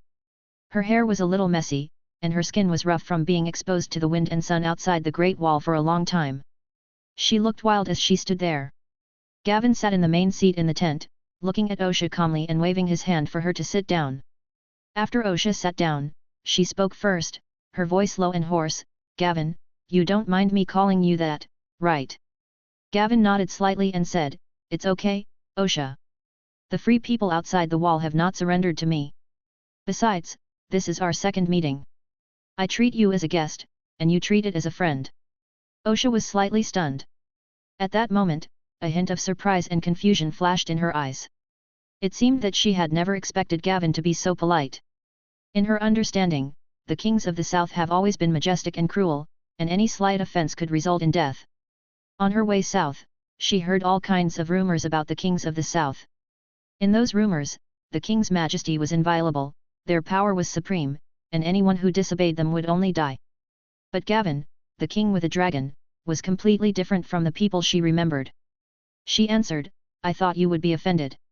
All the kings in the south are like that. They will kill those who offend them. I have seen many along the way and heard many rumors about you. They say that you have a dragon and are a king. Gavin nodded slightly, with a gentle smile on his face, and said, yes. The king of the narrow sea, you should have seen the dragon just now. It is my partner, Blazing Shadow. Osha nodded, still with a lingering fear in her eyes, and said, I have seen it, it is even bigger than the rumors say. Gavin smiled, his eyes revealing concern, and asked, I heard that you have something to ask me, is it about the situation outside the Great Wall? Osha frowned, a hint of worry in her eyes. She began to recall the cruel scene outside the wall and said slowly, yes, I saw the White Walkers you mentioned with my own eyes. They are simply the embodiment of nightmares. They cannot be killed, and ordinary weapons have no effect on them. They can also command thousands of corpses. Those corpses controlled by them are like an army that is not afraid of death. The free people cannot stop them at all and can only choose to escape. Gavin then asked, "What's the situation outside the Great Wall?" At this time, Miss Sandai came over quietly and brought a cup of tea to Osha. After thanking him gratefully, Osha took a sip of tea, calmed down, and then replied, "The White Walkers have accelerated their speed of moving south. When I boarded the ship, all the northern tribes had already moved south. Everyone supported Mansraider and planned to break through the Great Wall and escape south." After hearing this, Gavin frowned slightly, his eyes revealing a serious look. He was well aware of the dire situation outside the wall, and once he conquered Westeros, these troubles in the north would become his troubles.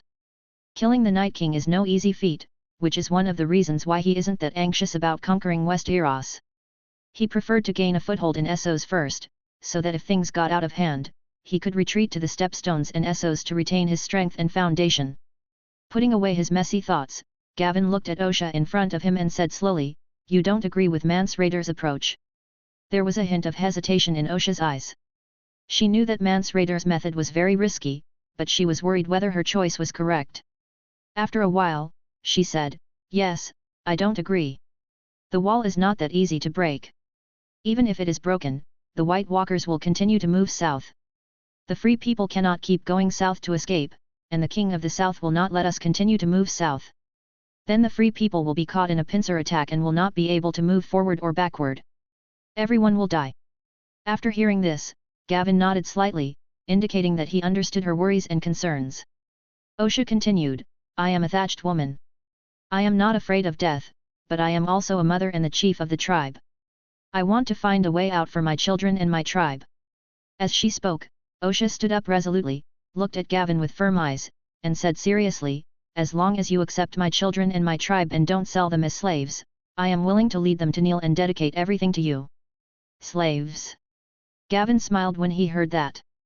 His smile was full of confidence and calmness. "You are now in the area with the most concentrated slave trade in the world. It is called Slavers' Bay. I am conquering this place. All the soldiers outside the tent were slaves 2 months ago. The moment they pledged allegiance to me, they were free. Soon you will witness me conquering Mirian and ruling Slavers' Bay. In the future, I will change its name. There will be no slaves here. Osha, where else do you think I can sell you?" Osha looked at Gavin in shock, her eyes full of surprise and confusion, as if she was trying to judge the truth of his words. She thought to herself that there was really no need for the other party to lie to her. There were so many soldiers outside, and they would know the truth as long as they asked. After a moment, Osha knelt down slowly. Her movements were solemn and serious. She said solemnly, "Your Majesty. My tribe and I will obey your orders from now on." Gavin also stood up, his eyes revealing solemnity. He looked at Osha and said seriously, "I accept your and your tribe's loyalty. I will provide us with land and food so that they can live a stable life. But they must abide by my rules and not fight recklessly like they did outside the Great Wall." Osha looked at Gavin and said firmly, "Your Majesty, I can guarantee that they will do so, and I will also try my best to persuade the wildlings to come to the stone steps." Gavin couldn't help but ask, "Osha, do you think the giants will pledge allegiance to me?" Listening to Gavin's words, Osha couldn't help but fall into deep thought. She frowned and said seriously, "Your Majesty, your long-term purchase of timber has solved their predicament. They don't have to worry about food during this period. This has won the favor of the giants. I think even if the giants are unwilling to surrender, they can accept serving you in exchange for rewards." Gavin nodded with satisfaction and said, "There is no rush for this matter. Now that the shipping route is cut off, I can't send you back. You stay with me first. When we return to the Stone Steps archipelago, I will send a fleet to pick up your people. You will also need to contact other free people at that time." Osha stood up and said, "I understand, Your Majesty. I saw the sea monster with my own eyes when I came here by ship. Please allow me to fight for you during this time and take this city." Gavin didn't know whether to laugh or cry after hearing this. He knew very well that Osha was the key to obtaining the giants and could make more savages surrender. How could he dare to let her come to attack the city? But Osha had just pledged her allegiance, and Gavin didn't want to dampen her enthusiasm, so he thought for a moment and said, "Mirian has sent many assassins. You can be my bodyguard during this period." Osha said solemnly, Osha is willing to serve you. Gavin raised his chin slightly and said softly, "You've been on the boat for so long, you should go down and rest first." Then he turned his gaze to Miss Sandai and said, "Let her live with you for the time being, you can take her to settle down." Upon hearing this, both of them bowed, turned around and walked out of the tent.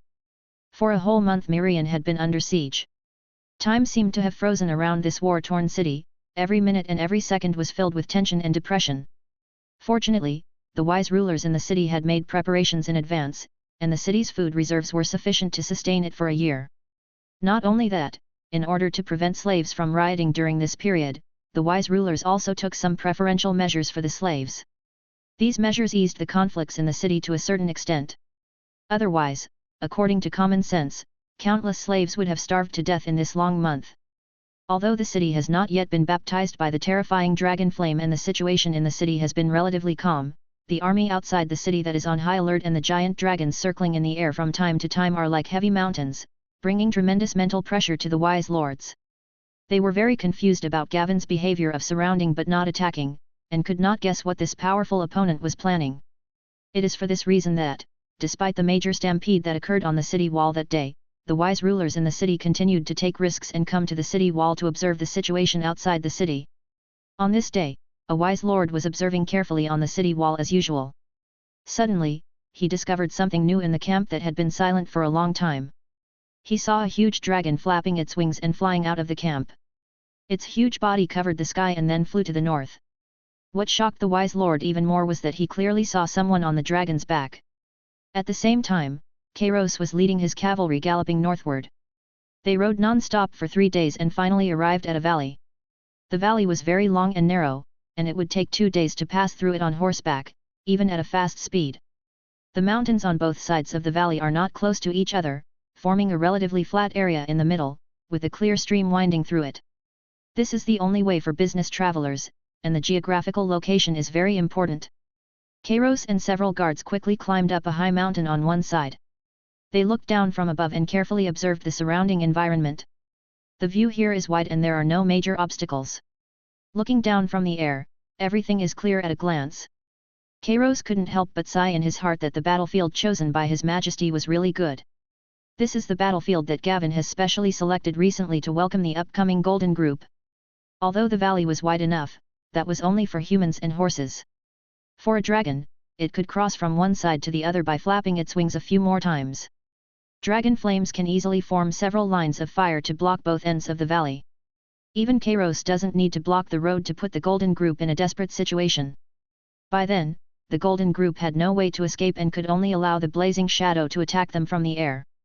Chapter 218. The Golden Group. At the same time, the Golden Group was marching to the other side of the valley like a long winding snake.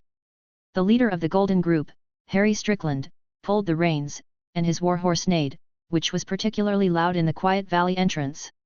He looked around the terrain with eagle eyes. The mountain walls on both sides of the valley were tall and steep, with exposed rocks showing a dull grey-brown color, like an ancient city wall eroded by time. There is almost no vegetation covering the surface of the rock, only some tenacious dead grass growing hard in the cracks of the rocks, as if telling of the barrenness and desolation of this land. At the bottom of the valley is a piece of dry and cracked land, covered with large and small stones and deep cracks, like the dry lips of the earth, or the scars after being baptized by war. A small stream meanders through the valley, but the water is turbid and the flow is very small. In the sunlight, it flickers faintly and seems likely to dry up at any time, just like the fragile vitality of this land, which may disappear at any time. Harry Strickland carefully examined everything around him, then he took out a map from the cloth bag beside the saddle and unfolded it to check. His finger moved back and forth over the valley on the map, his eyes focused and cautious, and after confirming that there was no problem, he raised his arm and loudly ordered to continue marching. The soldiers heard the order and walked slowly into the valley in neat steps. Their footsteps echoed in the valley, neat and powerful, like a heavy war song. The sound of horse hooves also sounded, interweaving with the footsteps, breaking the original silence of the valley. The next day, the sun mercilessly scorched the barren valley. The blazing rays were like sharp swords, piercing the earth. The air seemed to be on fire, becoming hot and stuffy, making it difficult to breathe. The sound of soldiers' footsteps and horse hooves echoed in the valley, adding to the atmosphere of loneliness and depression. John Connington rode a horse and walked on one side of the team. He was tall and straight, with a resolute and steady look in his eyes. Beside him was a silver-haired young man riding a horse, parallel to him. That was Aegon Targaryen. Aegon kept looking around, his eyes revealing curiosity and discomfort. His silver hair shone in the sun, forming a sharp contrast with the desolate scenery around him. The scene here seemed particularly desolate, causing Aegon to frown slightly. He had grown up in a relatively comfortable environment, and the desolate scene before him was completely different from the beautiful environment he remembered, which made him feel a little uncomfortable. John Connington looked at his expression with a hint of concern in his eyes, and explained, "Your Highness Aegon, the land on this side of Slaver's Bay is very barren, which is very different from West Eros. The land in West Eros is fertile, and except for some special landforms in Dorne and the north, most areas are green. There are vast fields, dense forests, and clear rivers there. It is a land full of vitality." Aegon frowned slightly, and a few light lines appeared on his fair forehead. His eyes revealed a hint of confusion and desire, and he asked, "Can we go back to West Eros?"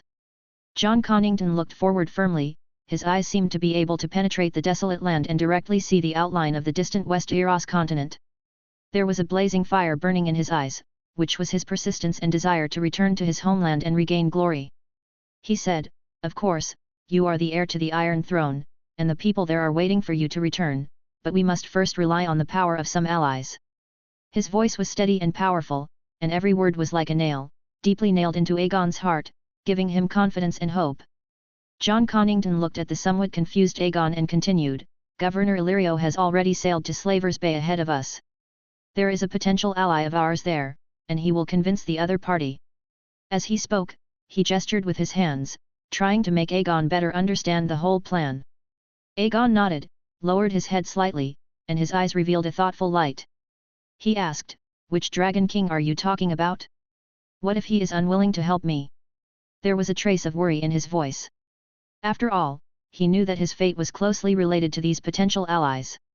John Connington's eyes flashed with a fierceness when he heard this, which was a determination to achieve his goal by any means.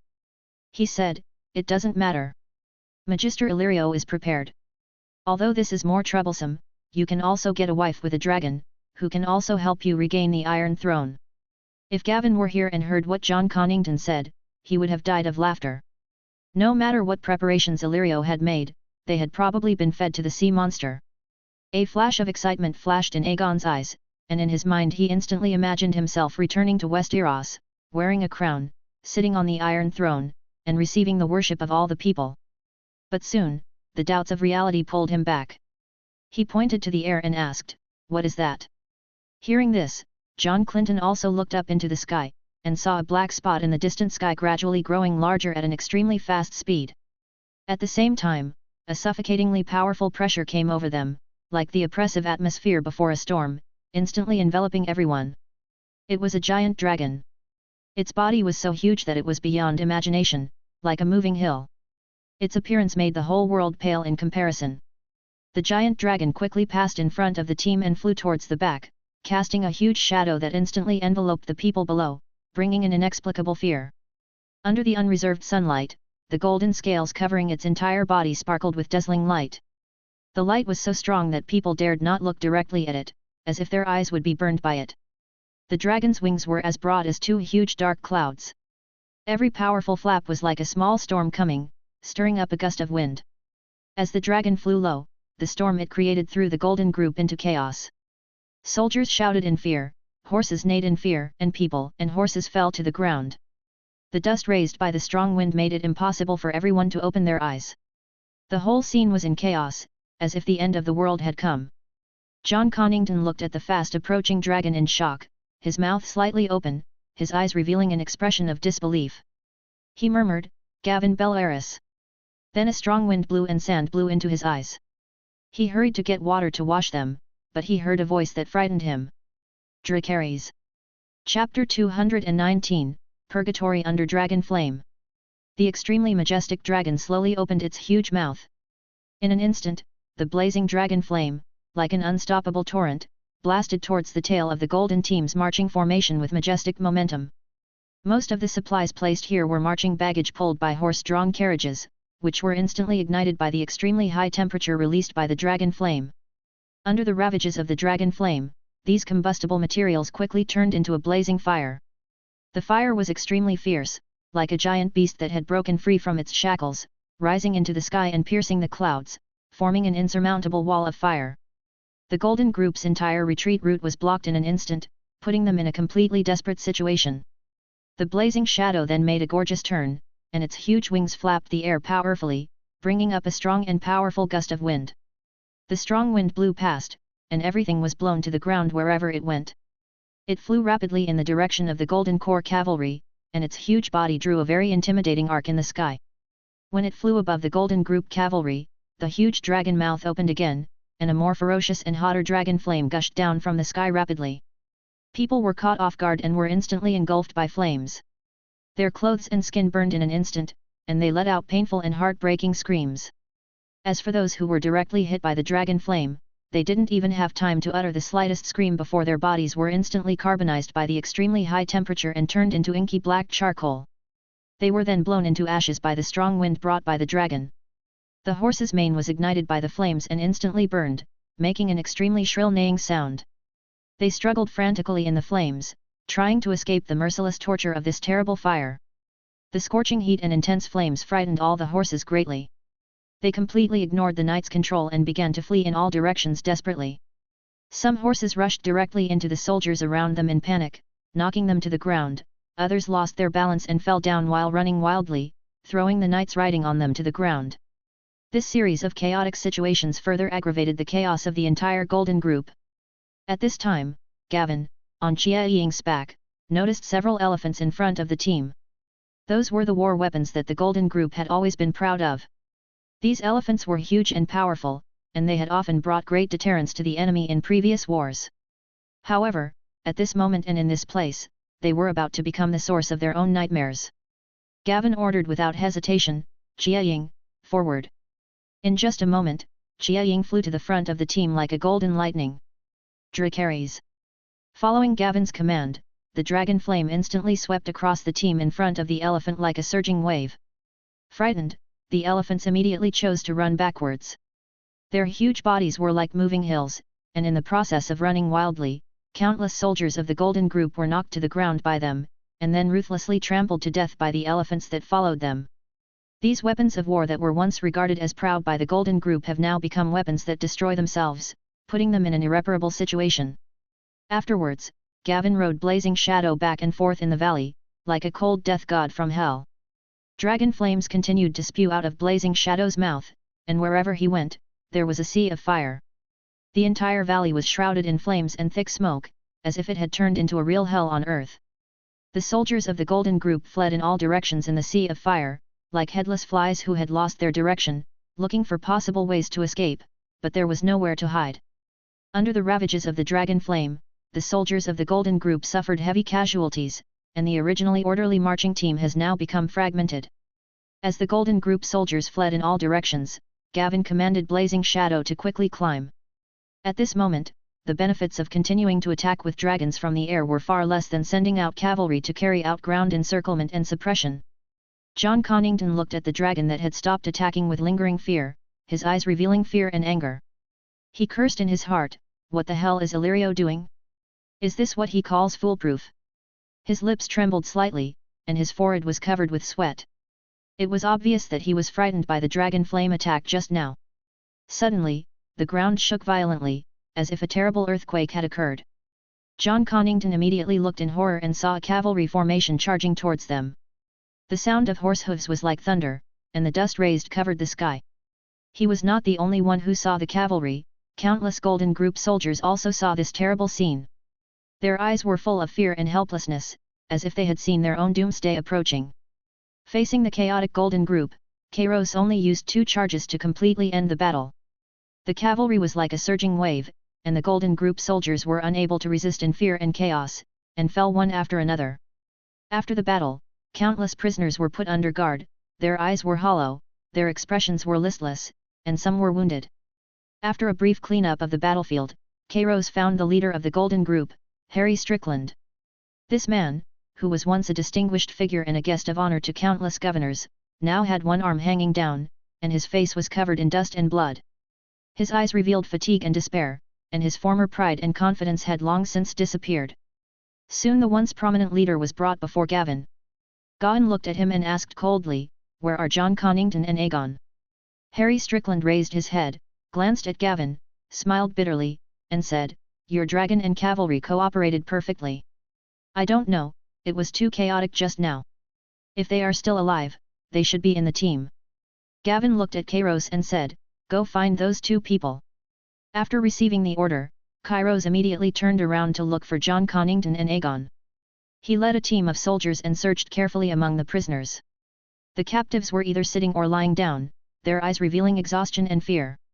They were covered in dust and blood, and some were injured and groaning in pain. As Kairos walked, he shouted, "John Connington! Aegon Targaryen! Stand up!" His voice echoed among the captives. Finally, in a corner of the captives, the soldiers found John Connington and Aegon. They were both covered in wounds, their clothes were tattered, and their faces were covered in dust and blood. Kairos immediately brought them to Gavin. Chapter 220. True Dragon is not afraid of fire. Gavin looked coldly at the two people who were brought before him. John Clinton looked haggard and exhausted. Aegon looked around like a frightened rabbit, his eyes revealing deep fear and worry. His gaze was like rootless duckweed, frantically searching around for possible life. Gavin's eyes slowly fell on John Clinton and asked, "Are you John Clinton?" John Connington slowly raised his head and looked into Gavin's eyes with a frank look. He straightened his hunched body and said, "I am John Connington, Hand of the King of Aerys Targaryen II." Although his voice sounded a little tired, it was firm and unquestionable.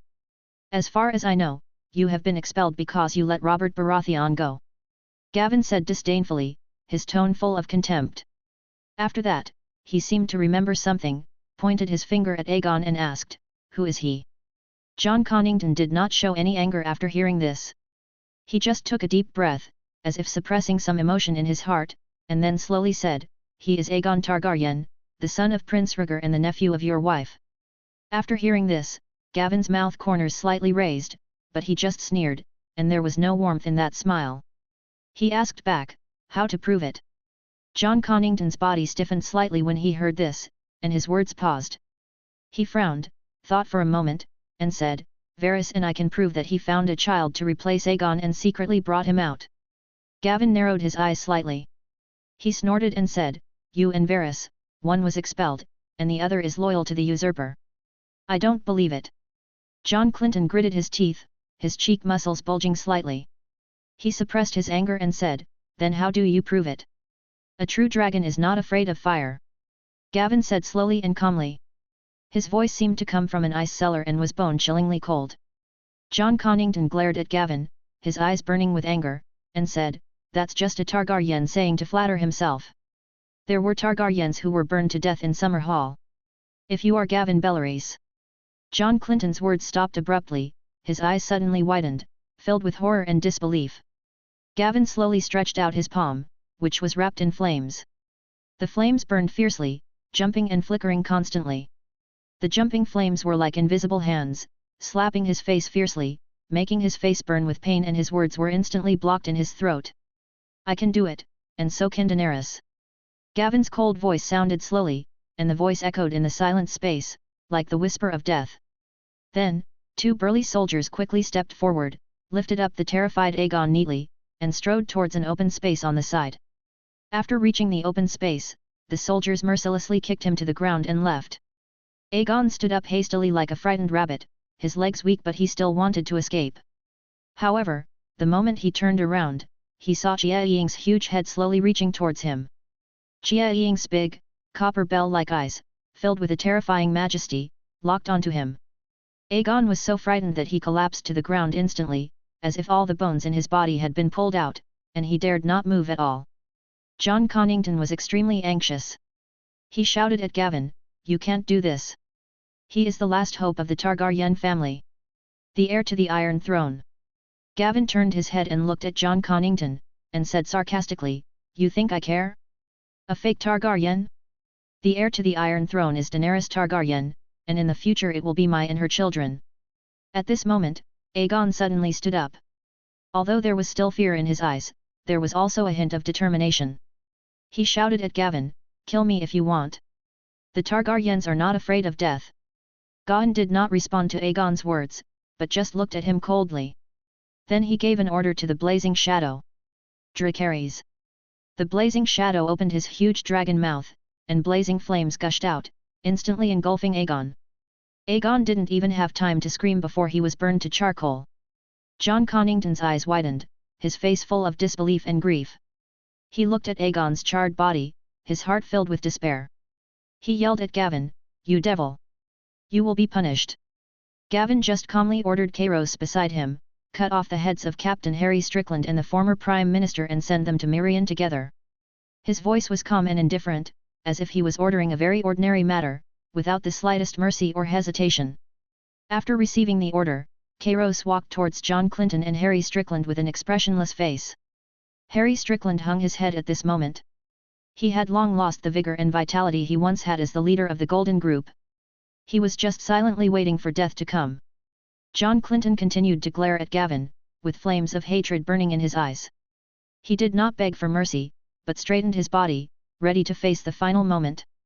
As Kairos swung the sharp blade in his hand, the two heads rolled to the ground, and the blood dyed the ground beneath his feet red.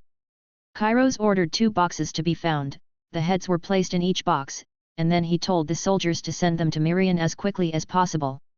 Gavin no longer paid attention to all this. He jumped onto the back of Jia Ying's dragon with a calm expression. Blazing Shadow let out a deep roar, and spread its huge wings, stirring up a gust of wind. Amid the whistling of the wind, Gavin rode Blazing Shadow into the air and flew away into the distance. All that was left was a dead, silent and bloody battlefield, and the captives filled with fear and despair. 3 days later, a rider arrived quickly at the gates of Mirian with a box containing the heads of Harry Strickland and Jon Connington. The defenders saw the rider alone in their field of vision and did not attack, but instead became alert and aimed their bows and arrows at him. Seeing that the other side did not attack, the rider quickly came to the city gate, held up the box and shouted, "His Majesty Gawain brings you greetings from the Golden Group." After that, he put the box on the ground and left quickly. Seeing this, an ominous premonition began to spread among the defenders. The team leader in charge of receiving the box opened the box tremblingly. At a glance, his face instantly turned as pale as snow. The 2 heads, with their eyes open, lay quietly in the box, as if carrying endless resentment and hatred.